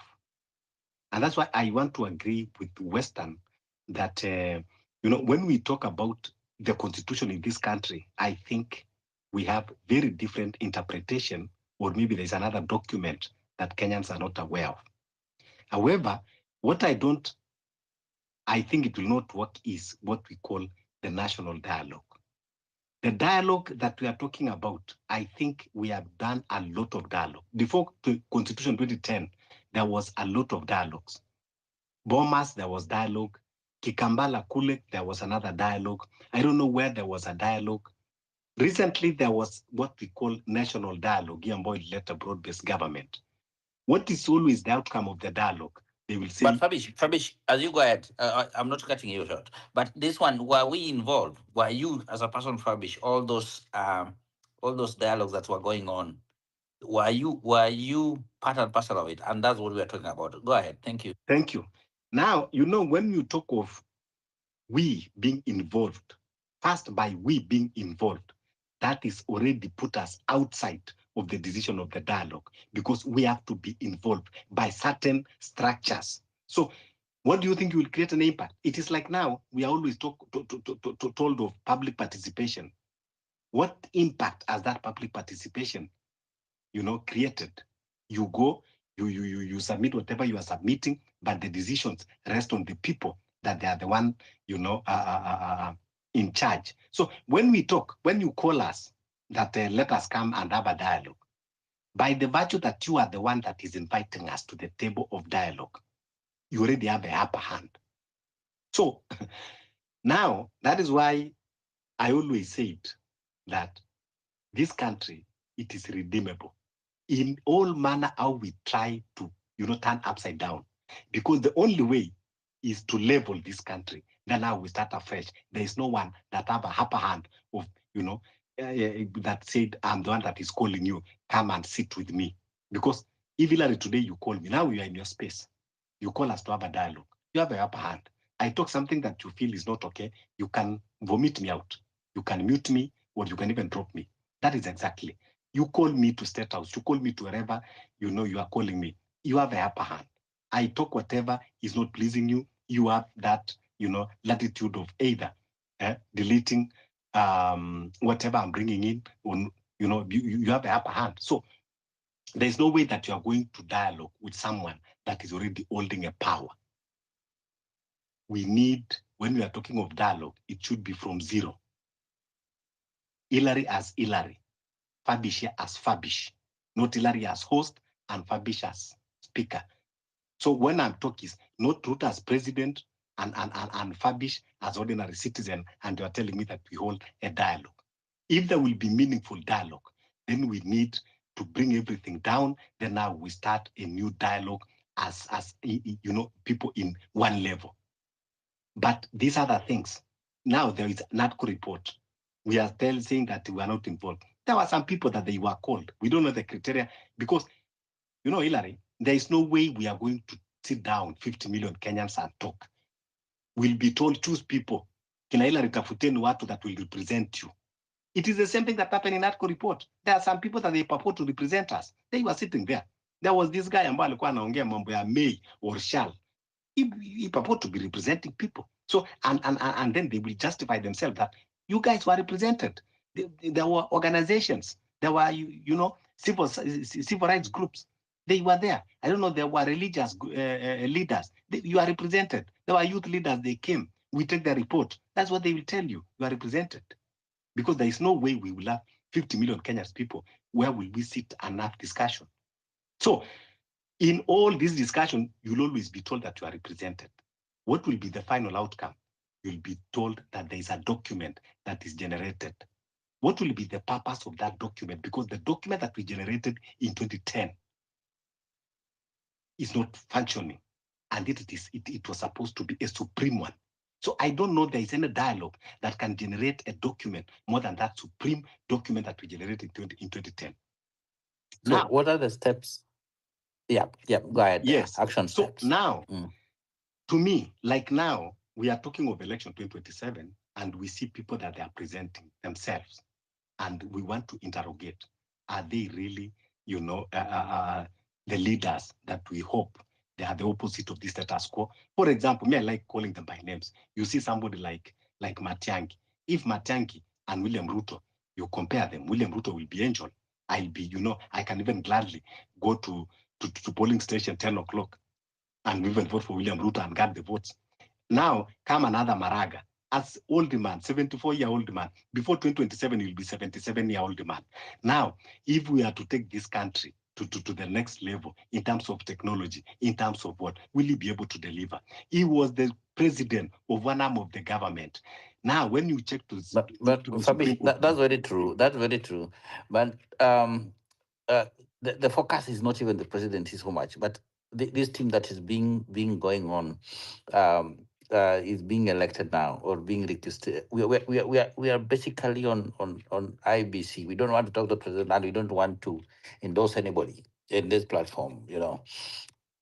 So when we talk of the IBC, there is no, what is happening is exactly what we should expect. We cannot expect more than this, because the people and how the system is working, it is the same thing that I am saying here. They have the upper hand. Whatever you said, now they will tell you that, it was open, the application Kenyans applied, and this was they shortlisted. We follow the laws, we follow this one, and that is how it is. Now we are thinking, what will we do? Will we go to the court to stop them? If we stop them, do we have that laxity of time? Is election 2027 going to be held or is going to be postponed because of time constraint? Are we ready to postpone the election so that we can have a dialogue and get the right? Or should we stick to our timeline and just participate election in a rubber stamp authority? But one thing that I'm clear, election 2027, it is a makeup or breakup. There is no two-way about it. Whether we have credible IBC or no, but Ruto must go. It is something that must happen. So it is a makeup or breakup. This country future will be determined in 2027, because by Kenyans saying Ruto must go is not just a mere slogan. So in whatever direction election will go in 2027, but still Kenyans will demand Ruto must go. So to me, I think it doesn't matter. Hata kuweka Charlene Ruto, hata kuweka Rachel Ruto, akuwe chairman wa IBC. I think Ruto must go is unstoppable, and it is a breakup or makeup in 2027. That is what I can say. Thank you so much. Thank you so much, Mr. Fabish. Let's hear from Steve Biko. Then after that, we have Mr. Daniel and Mr. Collins in that order. Thank you so much. Steve. Thank you. I just came back again to clarify on something. When I said that we must love our country, what I meant was we must come out and call a spade, because we cannot wait anymore for someone to save us. Nobody will save us. We must love our country. What I mean is, the IBC, I don't think even Kenyans will trust IBC. What we should do is, when the election comes, can we come all of us out and make sure that elections are free and fair? All of us. We must love our country, even if they decide to do whatever, even if it's 3 days, 4 days. Just say, me sitalala, sitafanya nini, I must make sure that this election must be free and fair. That's what I mean by loving your country. Those who died last year, they died because they love their country. They didn't just die like that. They died because they love their country. So that's what I mean. Let's stand out. Whatever happens, let's stand out and love our country. Thank you. Thank you so much. Thanks so much. We loving our country. Yes, we love our country, and that's why we are fighting for that good governance that we are looking for. Thank you so much. Let's hear from Mr. Daniel. Then we go to Mr. Collins. Mr. Daniel. Yeah, thank you for the opportunity. I may want to contribute on the IBC and the state of the nation. And one, for the IBC, I think, elections are done from the polling station.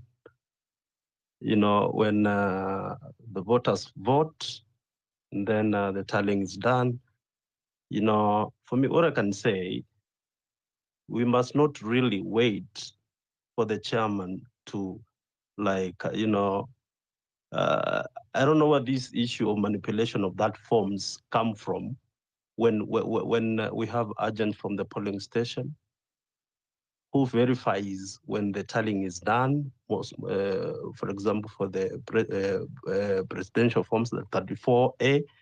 So when the forms are being signed, like a certain candidate got these and the other got these, I really wonder why people can come out to complain about this, because if we have agents, every candidate, maybe presidential candidate, has got an agent on the polling station.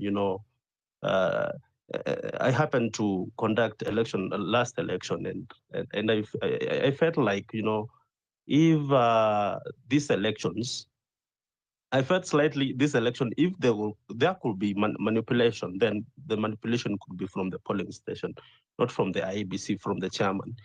If these forms are signed well, the agents look at at what the candidates got, took the result. We even allowed people to take pictures of what was in the result or on that forms before we could, send to bombers.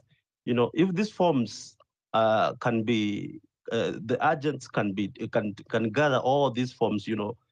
These people can be able to know, the candidates can be able to know the results even before they are delivered to bombers, and even the chairman, before the chairman can announce the results. So it's about vigilance. We should not just wait. For me, the chairman is just to validate these forms and then announces the results. It is very easy for us to know the results even before the chairman announces the result. If we can gather all the forms, we have agent from on every polling station, and then maybe the agents, we gather these forms from every polling station. We are able to know the result, the approximate. For the candidates, can be able to know the approximate votes before even the chairman announces. So it's not about vigilance. For the candidates, they need to be vigilant, deploy the very informed agents on the polling station, and then maybe they can be able to sample the forms and even do their additions, so that they can be able to know the approximate number of votes before even the chairman announces. So it's very easy to know these things, the work of the chairman. And then for verification purposes, if the chairman announces something that is different from what is on the forms, then someone is able to know and even go and petition about it. Even if we had this petition, the opposition, that is Raila Amolo Odinga and the team, the team in on courts, could not really prove that the forms had some credit. Were different from what were delivered to bombers. That was actually the thing that could even annul that election. If there was no difference, that the form I submitted from polling station A is not different from what I submitted to bombers, then you cannot annul that election. So one is able to know the results even before the chairman announces. And then about the state of the nation is all about accountability. We can't account for these leaders. These leaders, we need to account them, right from the MCA to the president.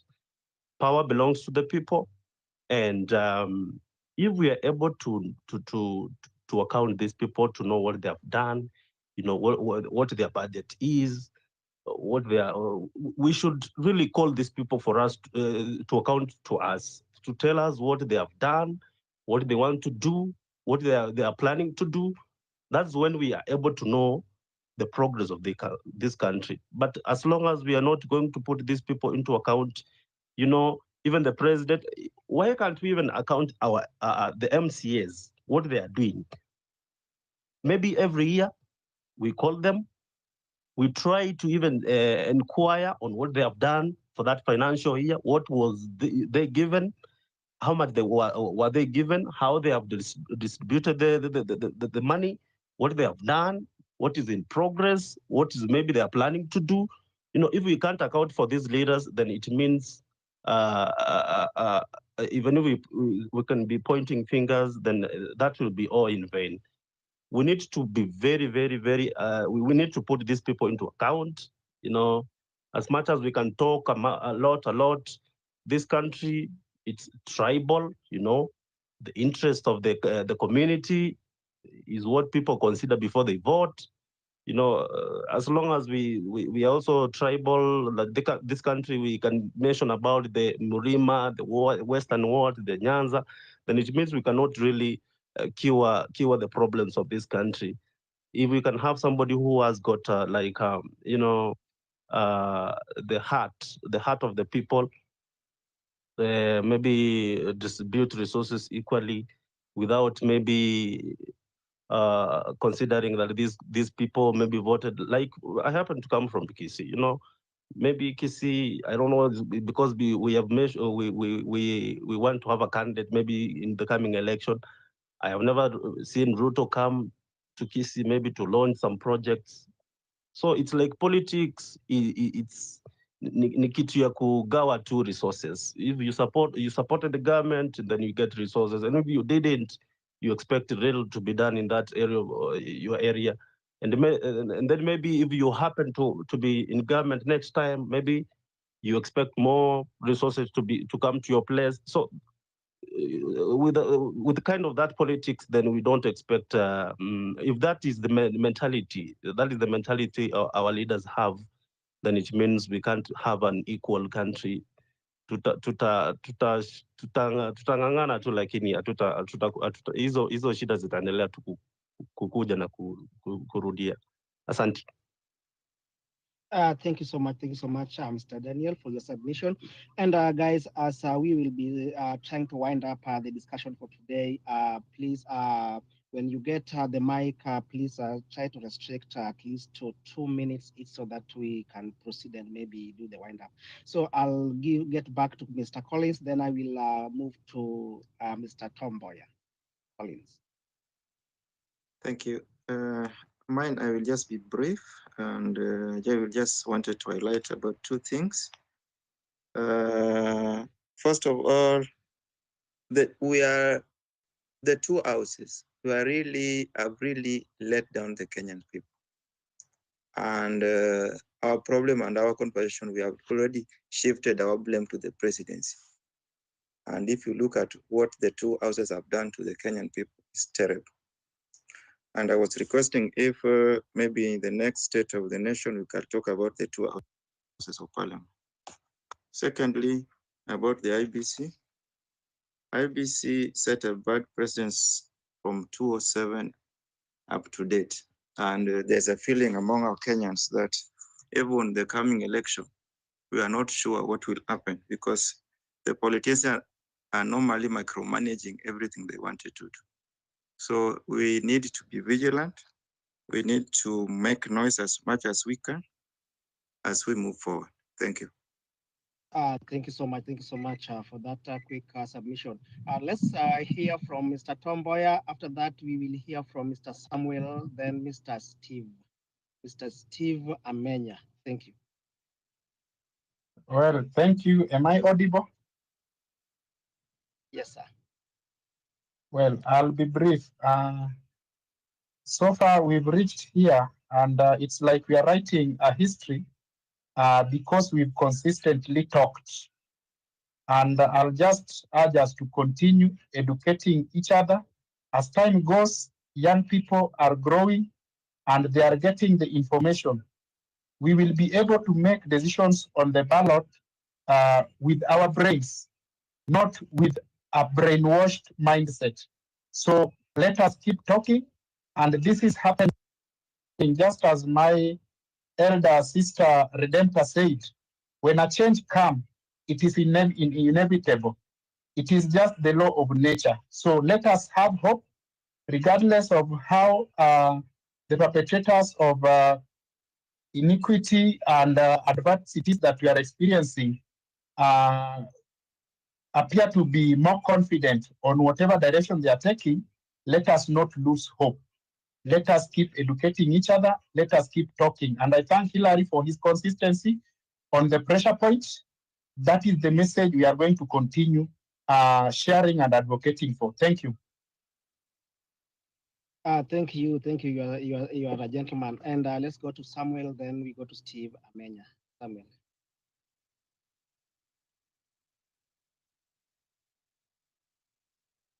Samuel, you are the speaker. Thank you.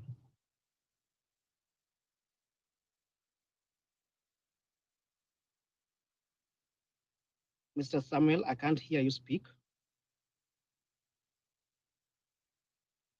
I think Mr. Samuel is having some little issue. Can we get to Mr. Steve Amenya, please? Thank you. Thank you. I was just chiming back in to maybe speak on one or two things that people have touched on.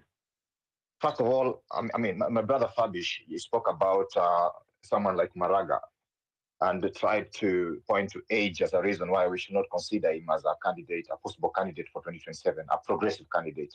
I don't think age is a big issue here. I think it's someone's track record and integrity. That's what we are looking at. You know, we have had presidents who have even risen to power, like a prime minister in Malaysia, you know, Mahathir Mohamad, 92, when he came back to, because people looked at his track record and thought he could contribute.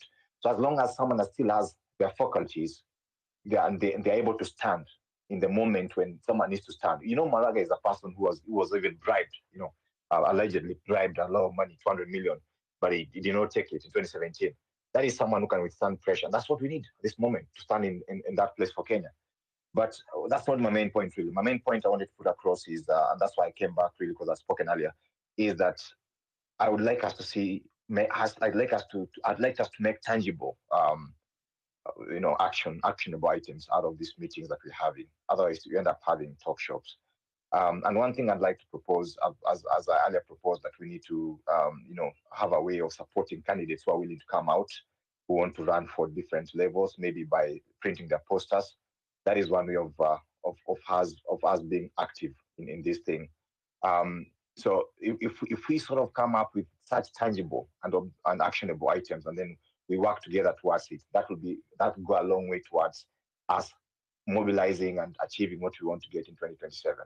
And another thing that I think is very necessary, as I wrap up, is I think there's need for us to have a secretariat, because we are fighting an enemy, as someone said earlier, like Ruto, who's got immense resources, who we, as we know, does not even sleep. Some people say that. So there's no way we can defeat him if we don't outfight, outwit, outthink, outmaneuver, outcampaign, out everything. And not just Ruto. We are trying to uproot a 60-year-old kleptocracy, a government run by thieves. This has been going on since independence, 60 plus years now. And we think it's going to be a walk in the park. Like we just going to walk our way and find our way in State House, and with all leaders in all ranks who are willing to move Kenya in a totally different direction, where we are pro-people. It's not going to just happen like that. We have to sit down. We have to plan meticulously. It has to be planning, mobilization, and acting in a meticulous way. Otherwise, we'll be back here on this talk show, not talk show really, but on these meetings in up post 2027, immediately after the election. We'll be talking about the same thing. I'm planning for 2032, and we'll never achieve anything. So I'd like us to move towards actionable items, even if they're small steps. Maybe you can say tonight, let us have, you know, a few people, like 4 or 5. We know people who are trustworthy who've come to these shows.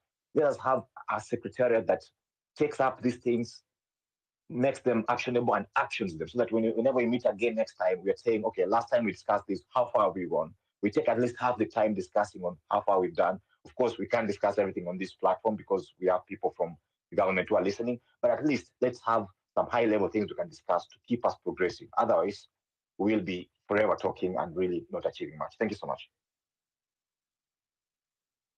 Thank you so much, Mr. Steve Amenya. Thank you so much for that quite impressive submission. Hatuna nchi hapa, nimeona umeingia. I'll give you time as we will be going for the final round for those in the speakers. I'll be giving those in the speaker another time to give their submissions as we will be trying to wind up today's conversation. Hatuna nchi hapa. Yeah, thank you for this opportunity. I would like to thank the previous speaker, and he was very meticulous in what he said. Actually, we should be having a track record of what we expect to do. I know there are a lot of NIS agents here, but really, we love our country. We really don't care.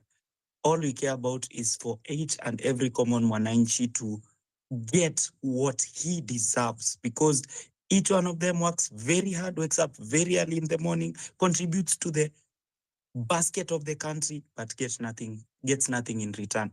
Anyway, this is what I would like to talk about. Three things. Number one is IBC.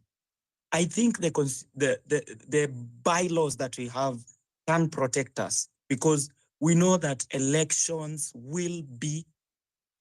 are supposed to be decided at the constituency level.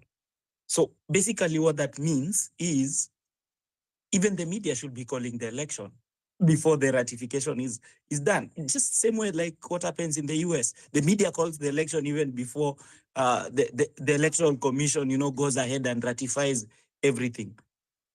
If we have people in each and every constituency, we have a right to that form. We have a right to take pictures of it. It is posted in the IEBC website. Then why not call that election? Why not have a credible election? I know the state will self-fear. The state will try to shortchange people. But if we stand steadfast, yes, that won't be an issue. But my problem is to the second point. Most of those candidates that are there are people who have been taking pictures with our unqualified president currently.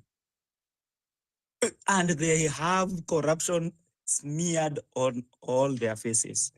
Very sad. But let me tell you one thing. If you have read the story of Saul and David and Goliath, you know that David had everything stacked against him, but he prevailed. Not only against Goliath, but also against Saul. Saul had all the state machinery. Saul had all the army. But what happened? Because David was anointed, he became king. And his reign and his son's reign, so that in Israel, gold was like chakula yenye unakula asubuhi na mchana. Anyway, my last thing that I'm going to talk about is as we said, we are a country led by thieves. I would like to quote two CSs that have been going on the news. One of them is the CS of Interior, who is saying that people saying Ruto must go are alcoholics. It's so funny that people who are drunk in power are complaining on people who are high on patriotism. It's a very sad state of affairs. People who are drunk in power, people who boast on social media of what they are wearing, people who have V8s going in counties that have no roads, boasting to people that want the best for their country, that they are drunkards. Anyway, it just beats logic. The second thing is our unable CS for finance, who commented that we should allow corruption so that the money, at least we should allow corruption so that the money that is contributed is spent in Kenya. Now, these two people should not even be holding office. If someone speaks like that in Japan right now, the whole country will be sending to their houses. In Japan, people resign because the train came 2 seconds late. In Kenya, the country is 50 years behind of what it should be, but people don't care less. of the state of the economy, of the state of education, of the state of healthcare. All these people that are promoting SHA, they have their own private hospitals, milking every single cent poor Kenyans have. It's very disheartening. As the previous speaker said, this is not going to be a walk in the park. But what we can do is we believe in a living God. And if we are astute and we believe that we will rescue our country, comrades, let's forge on. Ruto must go. Peace out. Thank you so much, Tuna Inchi Hapa, for that, and we appreciate that. So, guys, let's take 2 minutes each. I see we have new members, that is Paul and Daniel. Daniel, will you please give us your submission, then Paul? Thank you. I know beginning with some static earlier. Okay. Anyway, I wanted to follow up on what Fabish. I wasn't going to talk actually, but I wanted to follow up on what Fabish was saying. And I think there's something we often forget as people, which is that there's a difference between abdicating power and delegating power. So what has happened in Kenya since independence is abdicating of power. And now, for the first time in probably ever, we are trying to then tell the people who are used to power being abdicated to them. By abdicating, I mean they are free to do whatever they want. And then they come and they give us some theater of stupid things around here. Agreements here with the political. All of that has always been abdicating power. And now, for the first time, people are being faced with the reality that what we want is to delegate that power. Daniel, And now Daniel, are people you who using eh, are you using earphone because you're talking, then you're breaking in between? Bole, yeah, that was actually the problem. I hope, can you hear No, me you're clearly or good. do I need to Yeah, like go raise ahead. it? Okay, what I wanted to say is we should not confuse abdicating power with delegating power. And anytime you hear yourself saying, I expect the IEBC to come and then it will save the country, we'll be able to get a president, or Matiangi or whoever the hell it is, it does not matter who sits on that chair. As long as the power they are holding is delegated, they have to be responsible for it because they know if I fumble here, I am in trouble. That is delegated power. What they had for this time is abdicated power, which is why we're having to hope that the IBCs, we have to hope that we can find a candidate for ourselves so that we can be able to abdicate our power to that candidate and then that candidate can save the country. That will never happen. As long as the power we have is abdicated, it will always serve the interest of the people you have abdicated it to. But as long as the power is delegated, it doesn't matter who sits in the presidency. That person will have to be responsible because they have delegated power. If they fumble, they are in trouble. And what Ruto is facing right now is someone who was certain he's going to have abdicated power. But all of a sudden, he's being told, no, actually, what we want to do is delegate power. And that is why you have the resistance. I'm done. I hope I was able to be audible. Only if maybe I wasn't. Thank you, Mr. Paul, though you are breaking at some point, but I think we got your points and submissions. And thank you so much. We had next was supposed to have Paul. Paul, talk to the Daniel. Okay.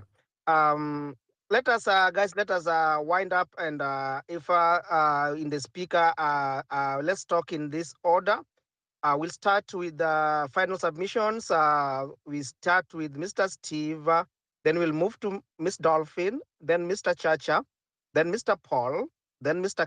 Academia, then Mr. Western, then Mr. Maura, then Miss Redemptor, then Dr. Milton, then I will hand it over back to the host. Thank you, Mr. Steve.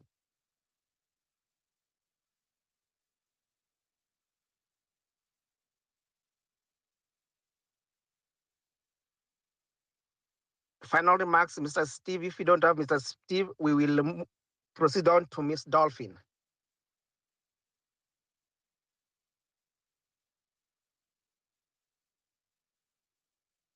Hello, good seemingly. evening. Could you please, Thank you. I'm Thank you. there, but I'm a bit, something has held me up. Just give me a few minutes. Thank you so much. Thanks so much. Mr. Chacha.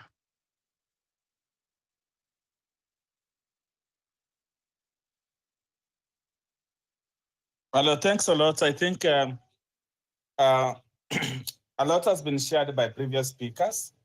Mine will be that we need to continue and sustain this conversation. And anybody listening, NIS or otherwise, we love the country, but we do not owe anybody love. We love the country as it is, but we do not owe anybody love that holds any office. Our allegiance to the state is cannot be questioned. Our allegiance to institutions cannot be questioned. But we have problems and are very pessimistic with some people who are holding those offices, and rightly so, because man by nature is selfish. And therefore they're likely to even pursue their selfish interests, which they are doing. Nonetheless, I think there is hope. The fact that we are even having this discussion, but we need to reach out to more people, online and offline, and you'll be able to convert one person to this particular course in one way or the other. In terms of a secretariat, that will have to be structured, but also remember, they're also listening, want to know who is doing who is doing what, so that they can jump on your neck like a crocodile. But nonetheless, I wish everybody a good night, and thank you very much. Thank you so much, Mr. Chacha. May I take this chance and give Crispinas Musomba to submit before I go to Mr. Paul? Crispinas. Okay. How are you guys? I want to thank everyone. Yeah, I've been listening to everyone who was presenting his what he has. Kitu yenye mimi nataka kusema, the moment nimekuwa natafuta opportunity, nipate opportunity ya ku deliver what yenye na feel towards my country. The moment personally I will hit some of president, the NIS, then I'll come to the political side, the political arena. Yeah, wakati tunaongelea NIS right now, NIS wenyewe they are not functional. They are not functional. In fact, they are doing business. A lot of information they sold outside. They have decided to pursue their self-interest. Let the president alone. Even themselves, the people that are in that docket, they are no longer functional. But for us, it is an advantage for that, because hawa watu ni watu wengine bure. Sasa hii pia wanatafuta kuacquire wealth kama president mwenyewe. Hiyo ni one thing. Alafu utapata kuna interest kubwa sana ya Somalia kukua hapa Kenya, na sijui kwa nini president kama hao ndio walimfanta yeye kuwin election ya 2022. That's why they keep on demanding for more, kwa sababu the moment mkitaka kujua kwa nini Ruto ako too much involved na Somalia. Last time tulikuwa tunasema Somalia wasichukue mafuta kwa a minute, Mr. Crispinas, we are winding up, so I want you to go to the action plan. What next? What do we need to do? Just in 2 minutes, then we proceed, please. Okay, thank you. This I'll just put what we'll do next about political. People should we should keep over tribal politics. As we align ourselves, we should figure out. People should not become so selfish of themselves. They want their people to rule this. They can just choose either side. If we choose the minority and the support comes from us, we don't fear. If we feel that we can prove enough to that person what that seat. Remember, he is minority and he has been given mandate to a lot of people, so he cannot control us. In fact, whatever we want, he can control. Yeah, he'll get power, but he'll have a little control to be taken, a little power to be on his hand. So For us, is an opportunity to see that no, let anyone stand for us, not for our political, not for our interests or desire. We want that this person, because if you are going to a tribal line with Ruto, we cannot win. Actually, we'll never win because he has been tribal for a long time. He knows how to play political card. He knows how to create conflict. Personally, I see him creating conflict everywhere. The moment conflict arises, he will win this. He will win against us easily. So my personal appeal to everyone is that people should look Ruto in another way around, not in a tribal line. If you want to win against him, but if you are going to tribal line, that's why he's trying to unite Western, so that to create those misunderstanding among other people, so that he can win. So I urge everyone and personal appeal. Let's look for somebody who will be potential, not be influenced by the bloggers. You know, bloggers serve many masters. We are not bloggers. We are there to fight for our country. We are not bloggers can sell the country, but for us, let's serve our country with the dignity. Thank you. Thank you so much, Mr. Crispinas. Let's move to Mr. Paul. Mr. Paul, please. All right, thank you. I think I have about 2 points to put across. I think the first one is obviously having this conversation helps because you can tell with the way the NIS is coming and talking about things, and obviously they have intelligence, they know what's happening, and I think if they were very strategic, then it won't be it won't worry them. The fact that they come out and speak actually is a very good thing because that lets you know that's where they stand. So it helps you to strategize in the future because even whenever they're speaking, actually we should be afraid when they're silent. I think it's better when they speak because out of the abundance of the heart, the mouth speaketh. Hence, you will know their strategy and how they're thinking. So we know already their plan. So that actually was a very good thing that happened. So when you know your enemy's plan, as much as they think they're listening and they're sharp, but they've already covered it by the fact that they actually state of certain they give a particular statement with what's going out there. You tell your voices are winning.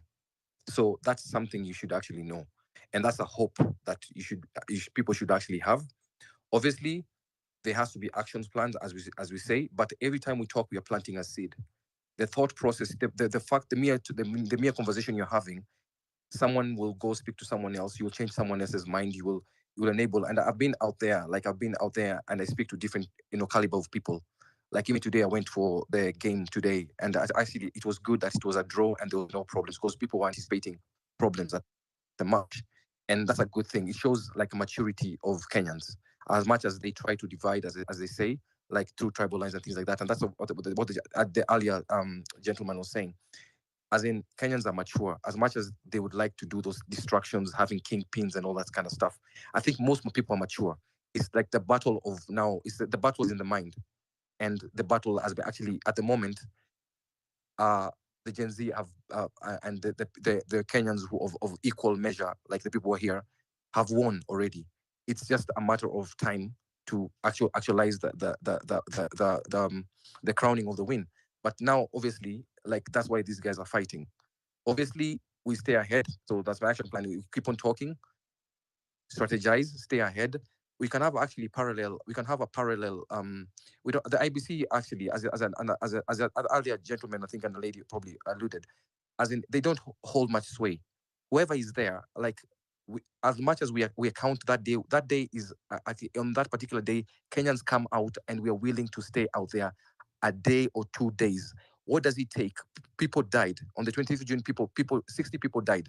So this could be actually a very good stance where people will say, for the death wasn't in vain, and we're going to stand here and see that everything is done, everything is transparent.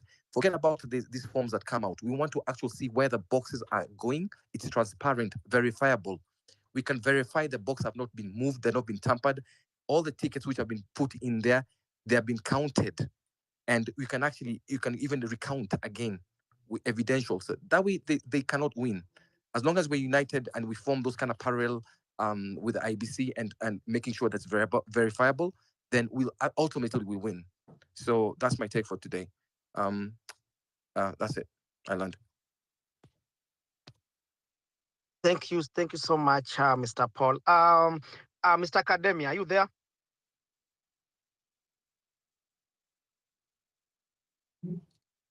Yes, thank you.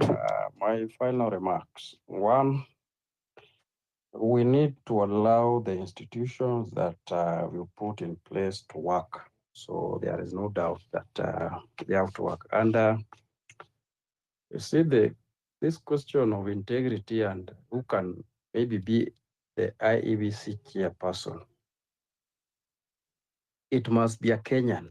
And we must understand that either way, it will be a Kenyan.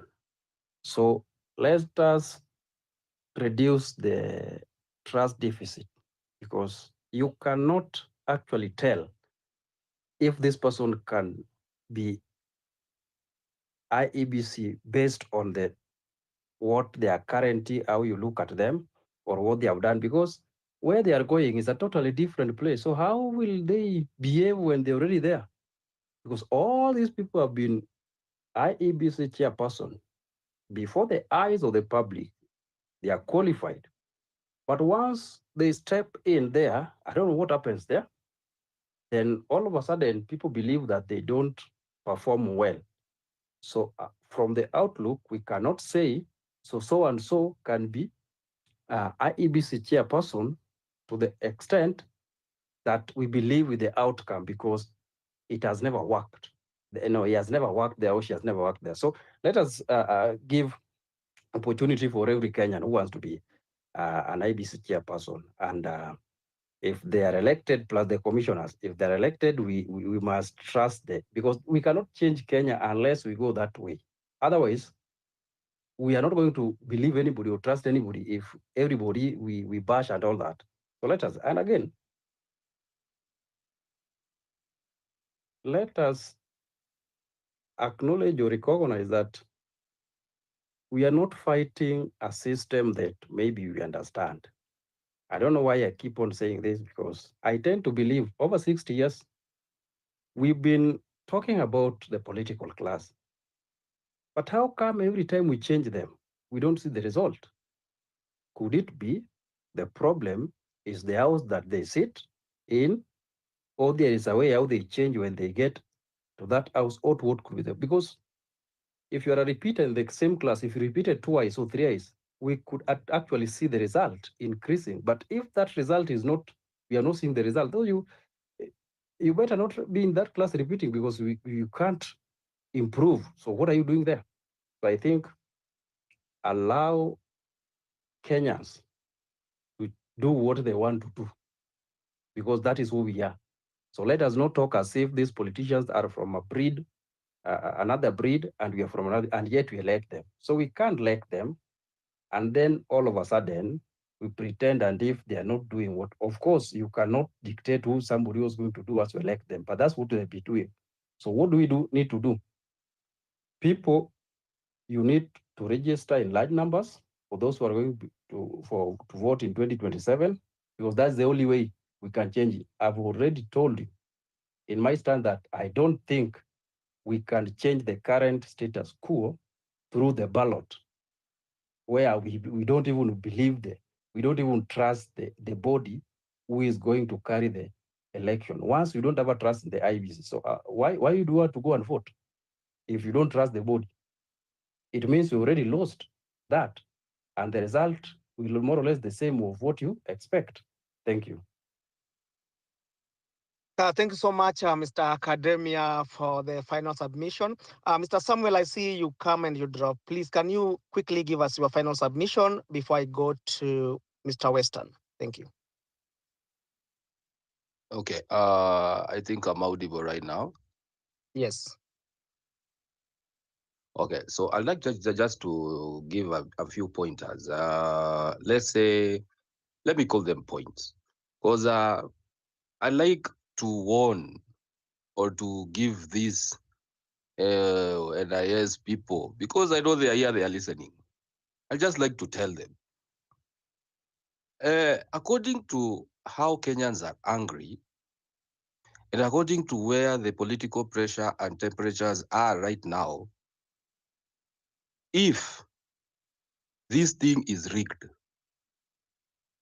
and if they take what Kenyans will and have been working for all this time, and what patriots who died on the 25th were working for and looking towards to, we won't have a country. It's a sad truth, it's a naked truth, and it's a truth that they must be told. If this thing gets rigged, I fear the day. I fear the day. Because people are angry. And it's not just, that is why this political class, they're trying to bring in the tribal card. It's not working. They're trying to bring in the drunk and the drugs card. It's not working. They're trying to bring in the military. Is not, the KDF guy is not working. They're trying, they've killed people. They've abducted people. This thing is not going out. It's not going away. It's not going. It's here to stay. And I like to tell them, they should sit down and think about where the country is headed.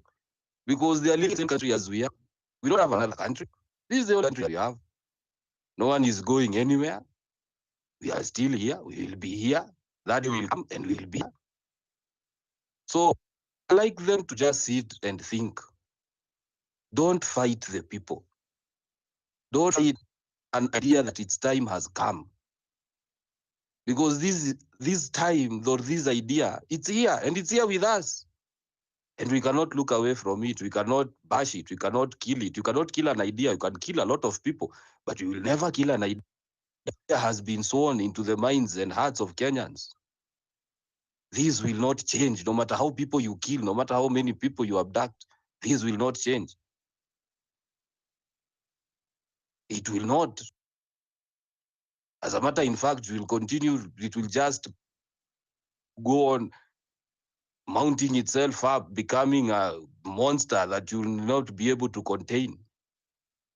It will have a snowball effect, whereby you will keep on trying to stop it, but it will not stop. You keep on trying to threaten people, but it will not stop.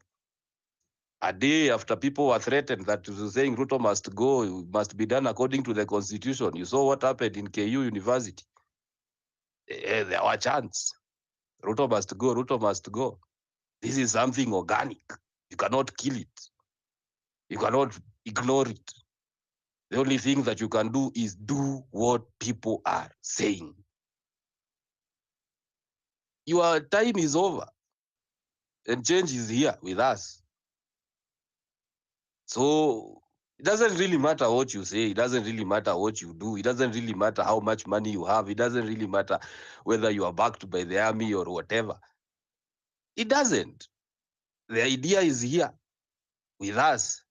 And the worst thing that you can do is taking it away from the people or trying to take it away from the people. This idea was born by this government. It was born by this government. The day you heard about dynasties, who was the first one to talk about dynasties? It's these same people. That's when the idea was born. That's when the seed was sown. Now they are reaping the fruits. And it will not stop. I'm telling you, this will not stop. Let me just drop it there and give someone else time to speak. I think my 2 minutes are out. But my final words, tafadhali NIS, endeni mwambie Kasongo, ukiiba kura Kenya itaungua, utaingia ndege, utaenda. Hasira iko na watu and people are angry. Hiyo sio mimi. Hivyo ndio mimi ninaona venye kuna kasa ile hasira iko na watu. By the time tufike 2026 mwezi wa 9 hapo, most of these politicians that are singing your name, they will drop you like it's hot. Watakuwa wamekula yao wamemaliza. Dakika mwisho utaachwa solo. That is the truth. Thank you. Yeah, thank you so much. Thank you so much, Mr. Samuel. Let's move so quick to Mr. Western, then Mr. Mwaura. Thank you. Thanks, Pombe. One, IEBC is an extension of the state. It has been like that from the beginning. It's not going to change. Secondly, elections are never stolen on the D-Day, the day people wake up to go and cast their ballots. Elections are stolen way before. It's only a clumsy politician or president who waits for the D-Day to steal elections. The way Kibaki did it in 2007, that was extremely clumsy. What does that tell us? If the preparatory process to leading up to 2027 is going to be exclusively at the hands of the political elite, you don't have to rack your head. That election is already rigged. The other thing is that national dialogue is imperative because the national dialogues we've had before were discarded by the political elite. One, for instance, Kenyans did not want the provincial administration that was there before this new constitution, but it's still there. These people you see being called regional commanders or I don't know, commissioners, whatever they're called, those are relics of the provincial administration that Kenyans across the board, when they made their submissions, demanded that that colonial relic be done away with. Kibaki maintained it. Secondly, we come here and say the president is the symbol of national unity. But what happened was that the draft constitution that was supposed to be taken to Kenyans to approve was a parliamentary one, which means the president was meant to be ceremonial. And when you're ceremonial, you just sign things. You don't exercise executive power. So you can be a symbol of national unity. But the president we have, and we have had since independence, cannot be a symbol of national unity. You appoint people on the basis of ethnicity. You preside over corruption. You can't be a symbol of national unity. You can't. So what these people did, the committee of experts bent over backwards and accommodated the narrow parochial interests of the political elite. When the draft Kenyans knew this would be a parliamentary constitution, they went to Naivasha and bastardized it. And they gave us this. So those are just two examples to tell you that you can have a dialogue, but as to whether the submissions that Kenyans make will find expression in the document that will be passed at the end of the day, these are the questions that we're grappling with. And therefore, we cannot give up as far as dialogue is concerned. Why? Because the day we stop talking is the day we start fighting. The day we stop talking to one another is the day we begin fighting. And no one wants to go to ground zero. You won't like it. Ground zero, you can never like it. It's where Sudan is. It's where Congo is. Myanmar is. You can't like to be there. And therefore, if the 2027 elections will be about defeating someone or a group of people, it will be in the interest of Kenyans not to have such an election.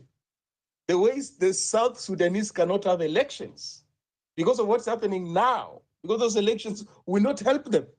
In fact, they will accelerate their relapse into civil war. So please, 2027, if the elections will be, I'm waiting to defeat you or you people, it is in the best interest of the country that those elections are not held. And the national dialogue I'm talking about, that it be held.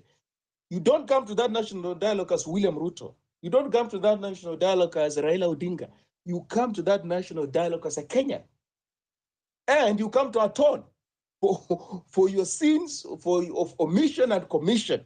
A very candid conversation. We have not had it. We should have it. But if we sidestep it, I think we could very easily get to ground zero. And no one will like ground zero. The other thing, Pombe, is that the intelligence in any country are stealth. Intelligence by its very nature is stealth. It's like a pipe underground. You don't see it, but you can open the tap and there's clean water.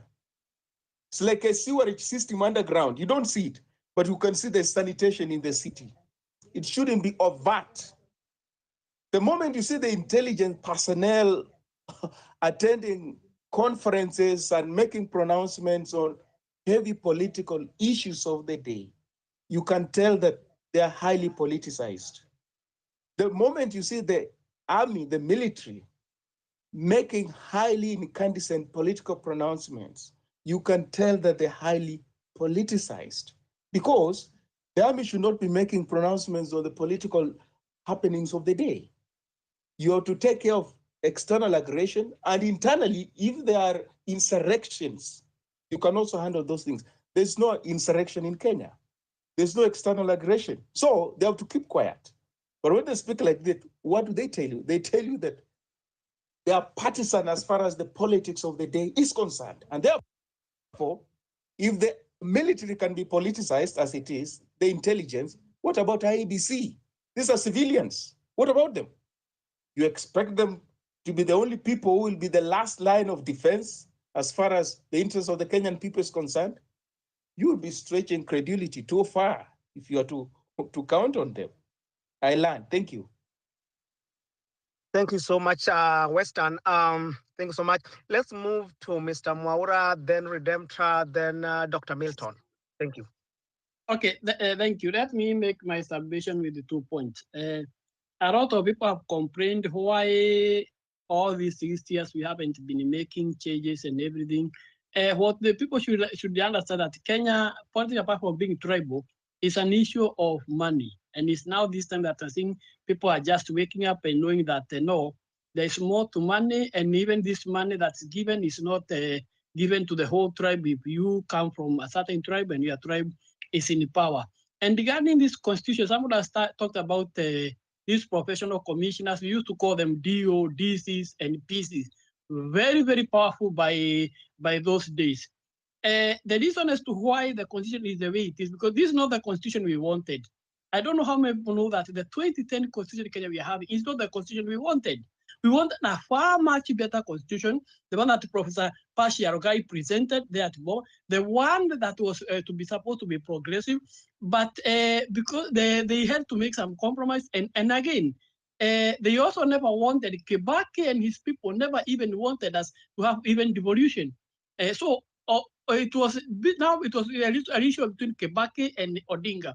And they never wanted us to have a parliamentary because we wanted a parliamentary election. That's the kind of constitution we Kenyans wanted. And so when they rejected that one, they also had rejected devolution.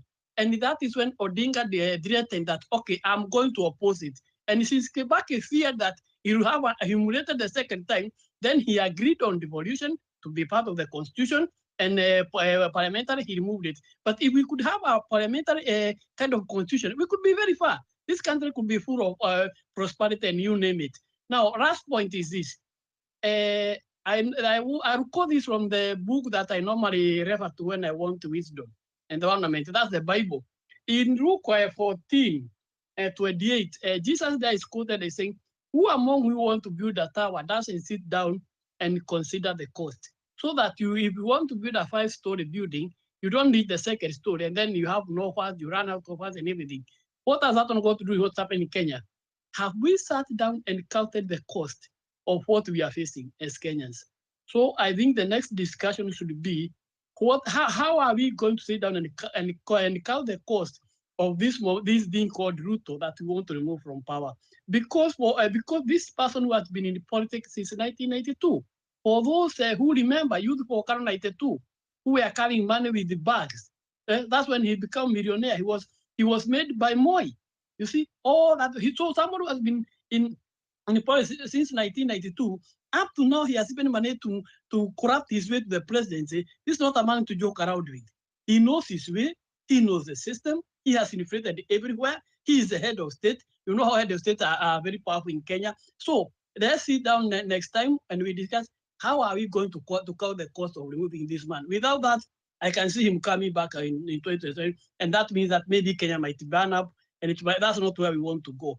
Thank you, and we meet next Sunday here, Irari. Thank you so much. Thank you so much, Mr. Mwaura. Redemptor, please. Thank you very much for the opportunity, and thank you, Wakenya Wazalendo, for making time to talk about matters that concern you directly. Mwaura, hujasoma Biblia vizuri, umekataa kunisomea those who make the little ones stumble.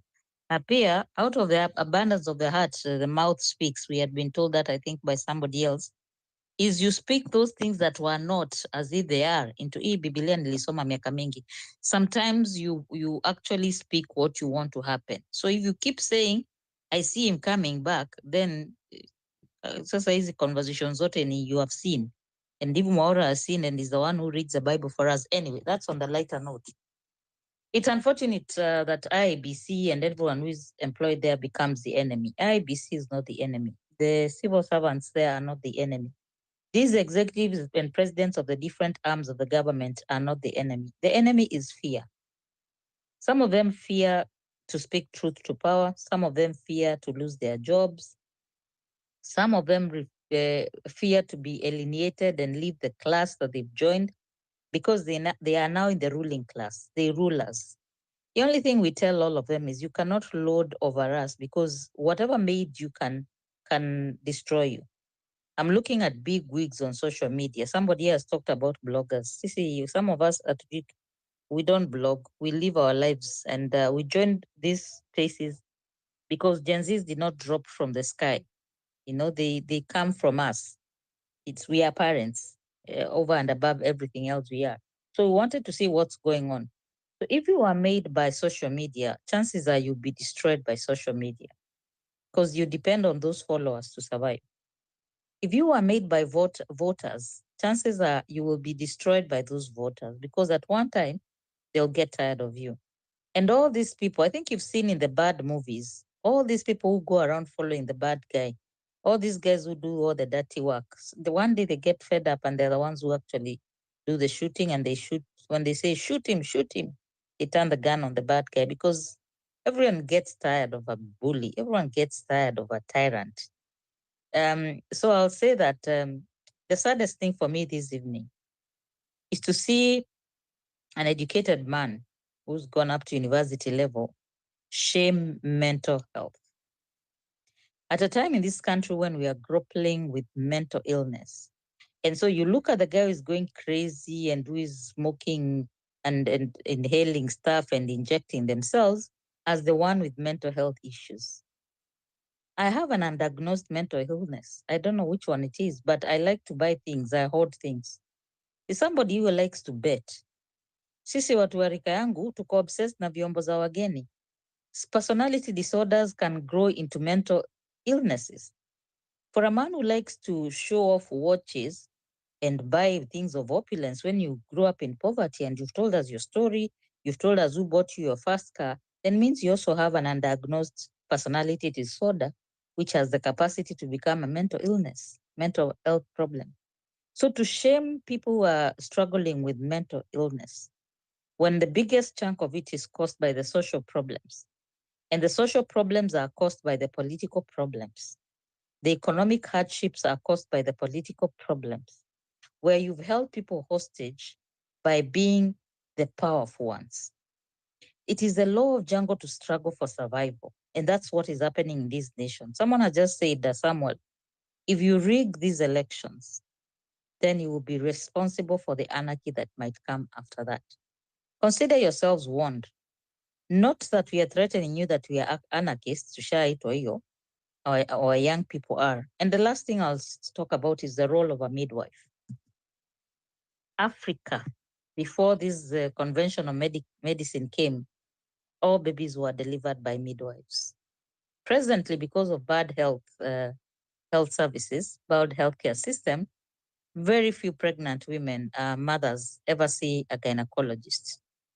And even the few that see a gynecologist, chances are they are delivered by midwives. And in places, in some societies, they celebrate the midwives. In other places, they take them for granted. We are in a state in this nation where people are midwives.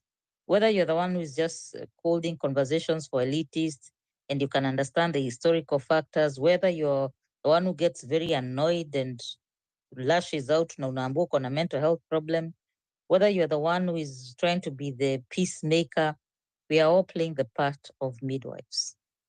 The role of midwives is so powerful, and I've said in Kenya, many people are born without a doctor. It is the midwives, and they are the most qualified to deliver babies. They understand the pregnancy more than the scientific knowledge. An old woman who could just touch you and tell you your baby has a breech without an ultrasound. So in this time, Kenya needs midwives. Midwives at every constituency, at every ward to deliver a new child that will deliver Kenya, because all that we are going through is because we elected people who have personality disorders, and the people who voted for them also have personality disorders. Conmen are classified as people with personality disorder. They actually can put up a show and pretend to be something they are not. And that the citizens get attracted to these people, it also means they also have a problem. So whoever is saying that the young people are on a mental illness, go and check your psychiatrist. I had to see a psychiatrist on behalf of somebody, and they told me hao watu naonanga wakiwa na ukali mingi, human rights activists, they are all borderline. They are very gifted people, and so doctors, if they don't understand you, they put you in a class of your own. So in this time, Kenya does not need any more NIS and statements or chief of general staff or the minister for this and that, or politicians who are feeling sorry for themselves. We just need midwives to deliver a process. We might not change the system in one day, like academia says, but we can actually begin to change our mindsets from the ward level. The fact that 20 million is used at a stop. I heard the former deputy president saying, take the money, but don't use it for this. Don't mix it with your other money. It has chama. We start there. We start by saying, let's stop this lack of integrity of saying we are taking money because it is ours. It was our taxpayers' money. No, it is stolen money. And if in a normal situation, if you take stolen money, you're an accomplice. If you're handling stolen property, you're an accomplice. You're an accessory to a crime. So let's start there. Can we, like Hillary keeps saying, what are the actionable? First, the tribal cocoons, go and tell your people, just because somebody from your tribe becomes president, we don't care. We just care about a better country. Even if we go and pick the Institute of Primates, Pale Karen Blixen, and we say we want a primate to lead us, it might be better than someone from your tribe who is corrupt and who has a capacity to kill and to destroy. So I'll just finish by saying to all the midwives there, trust yourselves in this process. Don't get carried away by the bigness of the big wigs in your own small place. Daniel Kinyo, Samuel, whoever is here who is talking to people on the ground, be committed to the cause of just convert two people who think Kamwana was a good president just because he's from their tribe. Someone who thinks, no, this time we will not vote for anybody else. No. We people from the mountain, we Kamba people, we Luo people, our Baba has said, now we're in government. I went to a social enterprise and I looked at people and I just watched them for a bit and I said, are they in government? Like when you see happy Kenyans, you almost wonder, are you people benefiting from being in government? And the biggest scam, the biggest lie that we've been told by people who vote for devolution is one of the reasons they have joined the government is because this issue of money not being shared equally. The biggest scam is to see people going to State House to discuss development. We know what you're going there to do. So midwives who are delivering a fairer Kenya, we might not get there in 100%. Please go and tell your constituents what people go to do in these meetings. They go to discuss 30% shareholding because they told us openly. And I think it was Daniel Kinyo or Danguin, another young man called Danguin, said, for the first time, they are in the back office. That server that was never open, it has been open. You know what goes on. So your responsibility, if you are a midwife, there are some who are committed that huyu mtoto akizaliwa tutamkanyagia chini hatazaliwa, but there are midwives in this platform tonight who will deliver a child that will save this nation. For all your commitments, keep going. For those who it's just a job, you think that job will never end because kazi yako ni kutusikiza, and then you go and that job, as surely as the sun rises and sets, that job will end and you'll continue to be a Kenyan. And by the time you're fighting for a better country, you'll be too old. Your children will be lost. You'll be more mentally disturbed than all of us with small here and there mental illnesses. And for those who are grappling with mental illness, we wish you good health. We wish you get treatment for it. There's no shame in your pain. Mental health and mental unwellness is a disease, just like all the other diseases that we struggle with, the adversities we see. So for shaming people who have drug and alcohol problems and who are mentally disturbed, for shaming them, shame on the one who is shaming them. There's no shame in our pain as Kenyans because we are in pain. That's why we come here today. And thank you, Hillary and Pombe Kali, for trying to give us a dose of wellness. And to all the speakers, asanteni. Have a good evening wherever you are. Good morning, good afternoon. Thank you so much. Thank you so much, Dr. Redemptor. Dr. Mofo, we are winding up, and I wanted to give Dr. Milton to wind up. But before I give Dr. Milton, I will give you this opportunity to give us your submission, just 2 minutes, then we proceed to Dr. Milton. Dr. Mofo. Thank you, Pombe Kali. I am impressed that you are able to accommodate me within the shortest notice. Unfortunately, I've been erratic, but I've been, listening. I just want to say the following: but the communication by the KDF, it is unfortunate. KDF need to remain in the barracks. That's where they belong. If anything, and if they think there are matters that they need to intervene in, they need to recall the troops that are in Haiti. Otherwise, we're gonna collect more corpses. We're gonna have more people coming for burial and interment, which is unfortunate, because we know they do not have the support of the world. The US have withdrawn their support. Nobody is with Haiti, nobody with the Kenyans in Haiti, and therefore it is unfortunate, it is unconstitutional for them to be there. Number two, that Mr. William Ruto is coming to Mount Kenya. He is unwelcome. He is not wanted there. And clearly, people have emphatically said the same. So what we've got to do is we need to keep our chance of he must go loud and clear. And we think and we hope that the rest of the country will be able to support us. Ultimately, as I say, there's somewhere I listen to, and people are saying that the definition of leadership in this nation is what Babu Owino is, because he's been voted to be the best parliamentarian today. I want to emphatically and categorically state the following, that Mr. Babu Owino is not a definition of any leadership. He has failed. He's a person who shoots everybody the way he wants, and nobody can stop him. And therefore, we need to have a better definition. If we don't do that, we will fail miserably. I can talk a lot of things. I know it's a lot of courtesy that I've been given the mic, and I want to end there. Thank you, guys. Thank you so much. Thank you for calling out an attempted murderer. Thank you, Dr. Mofo, and thank you, Mr. Chacha, for that. Dr. Milton, please. All right. I first of all want to appreciate everybody for taking the time to be here tonight, this afternoon, this morning, wherever you are. It takes a lot of courage to be able to get out here to speak every other day, and consistency is not an easy thing to. I want to end by making a few statements which may be controversial, but I will make them nonetheless.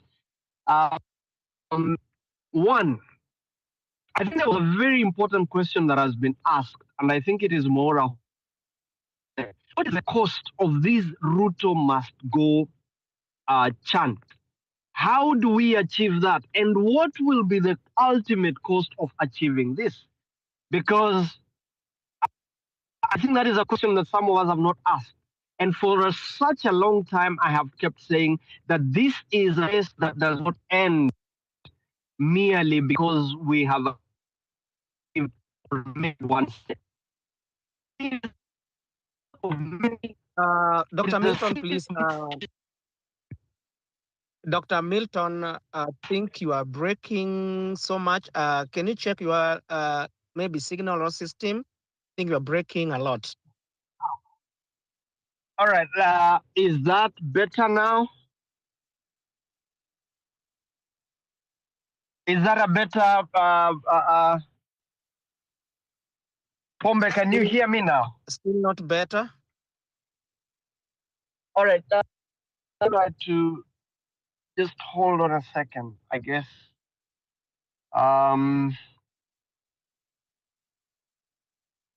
Is that I'll keep talking and then you'll tell me if it is getting better. Yep.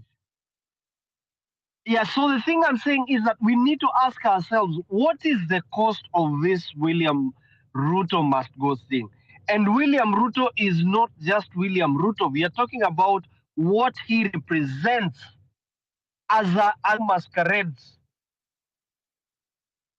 to be a leader. Is that a better signal now?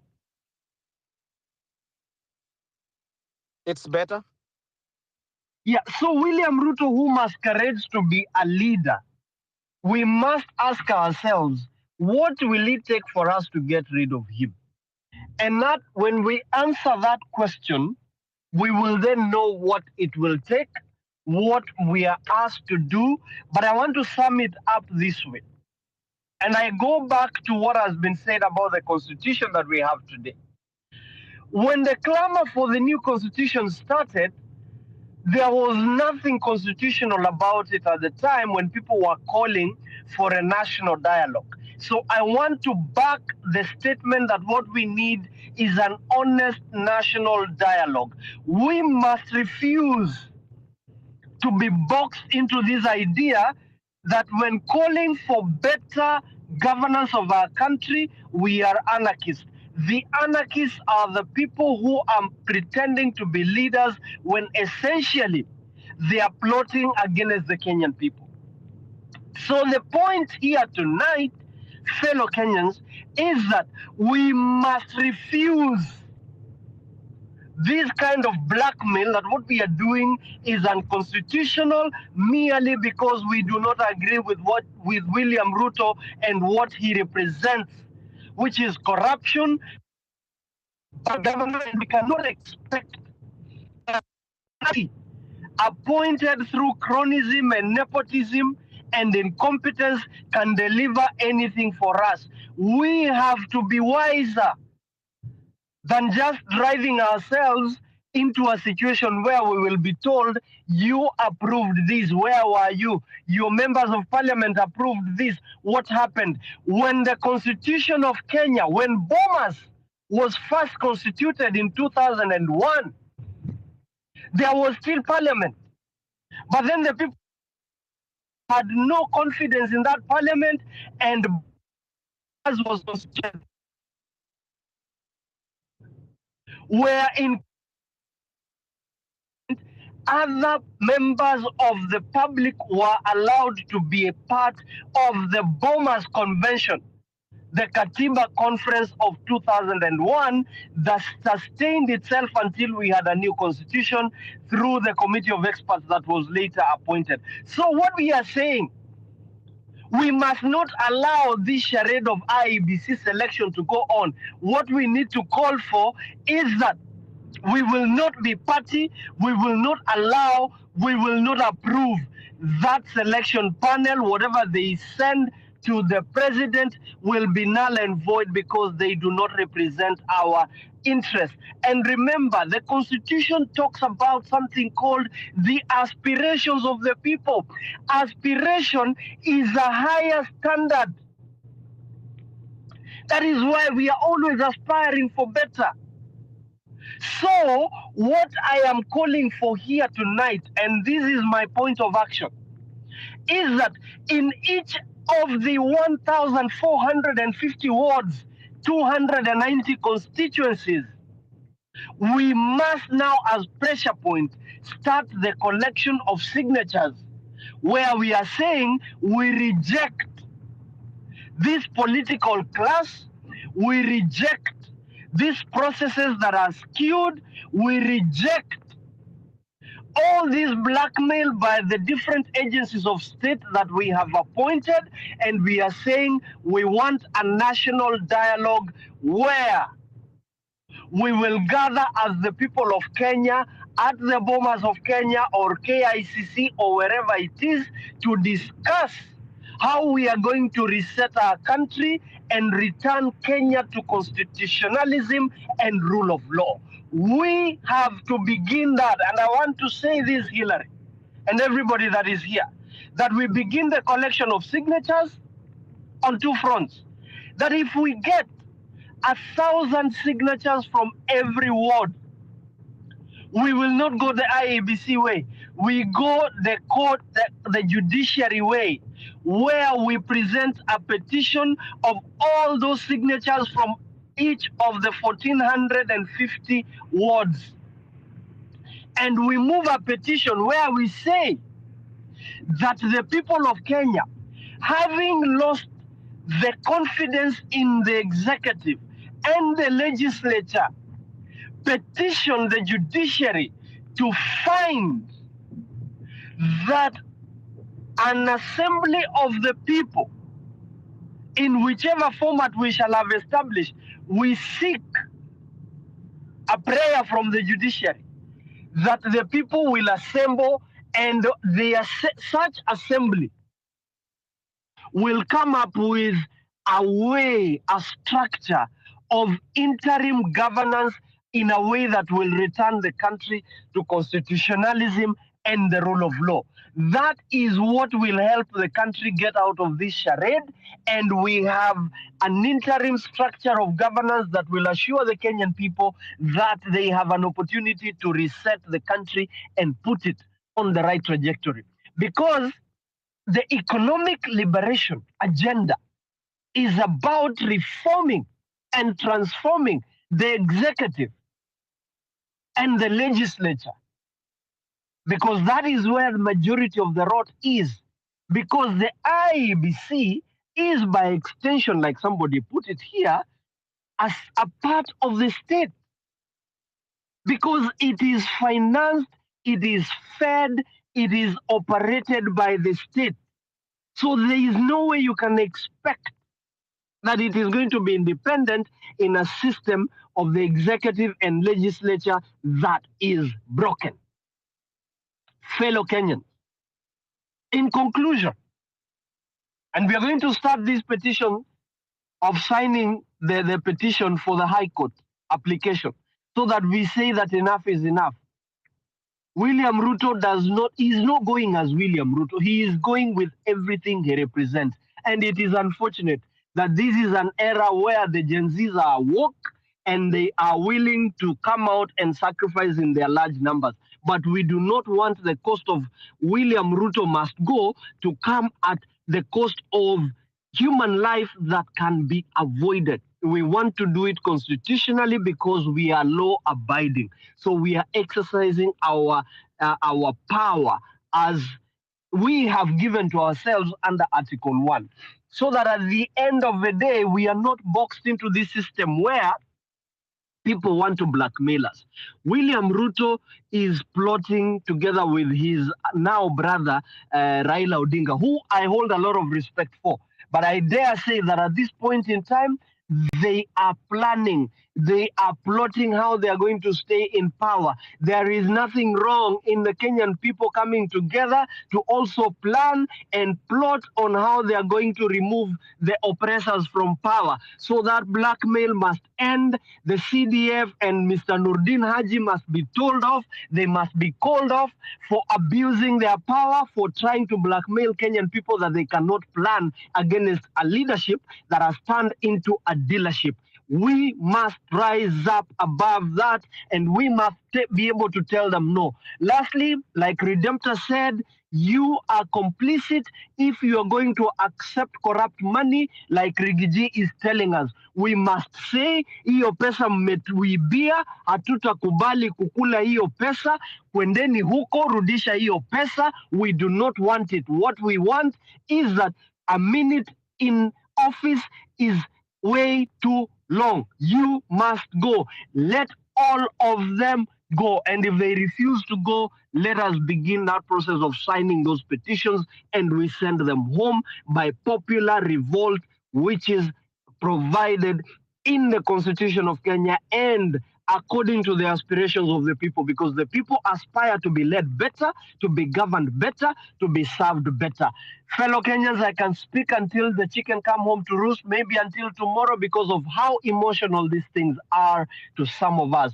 I want to say, if there is anyone better, good person left in our country, Kenya is still loved by God. And that God who is in heaven will again smile on the Kenyan people. We just need to know that this is our opportunity to end oppression in the hands of masqueraders, leaders, dealers masquerading as leaders. Thank you, good people. Mungu awabariki sana. God bless our motherland. Let the conversation continue even outside of this space. Barikiwa sana. Asante sana. Thank you so much. Thank you so much, Dr. Milton.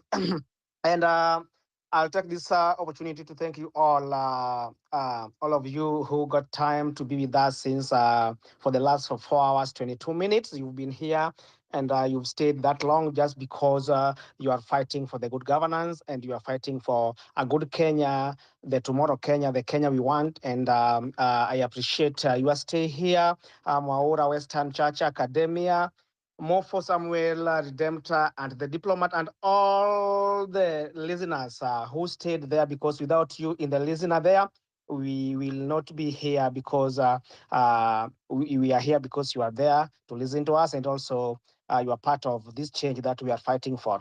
And let us just keep it every Sunday. Please just join us, and we'll be having this conversation until we get the type of the country we have, the governance we have, and all that.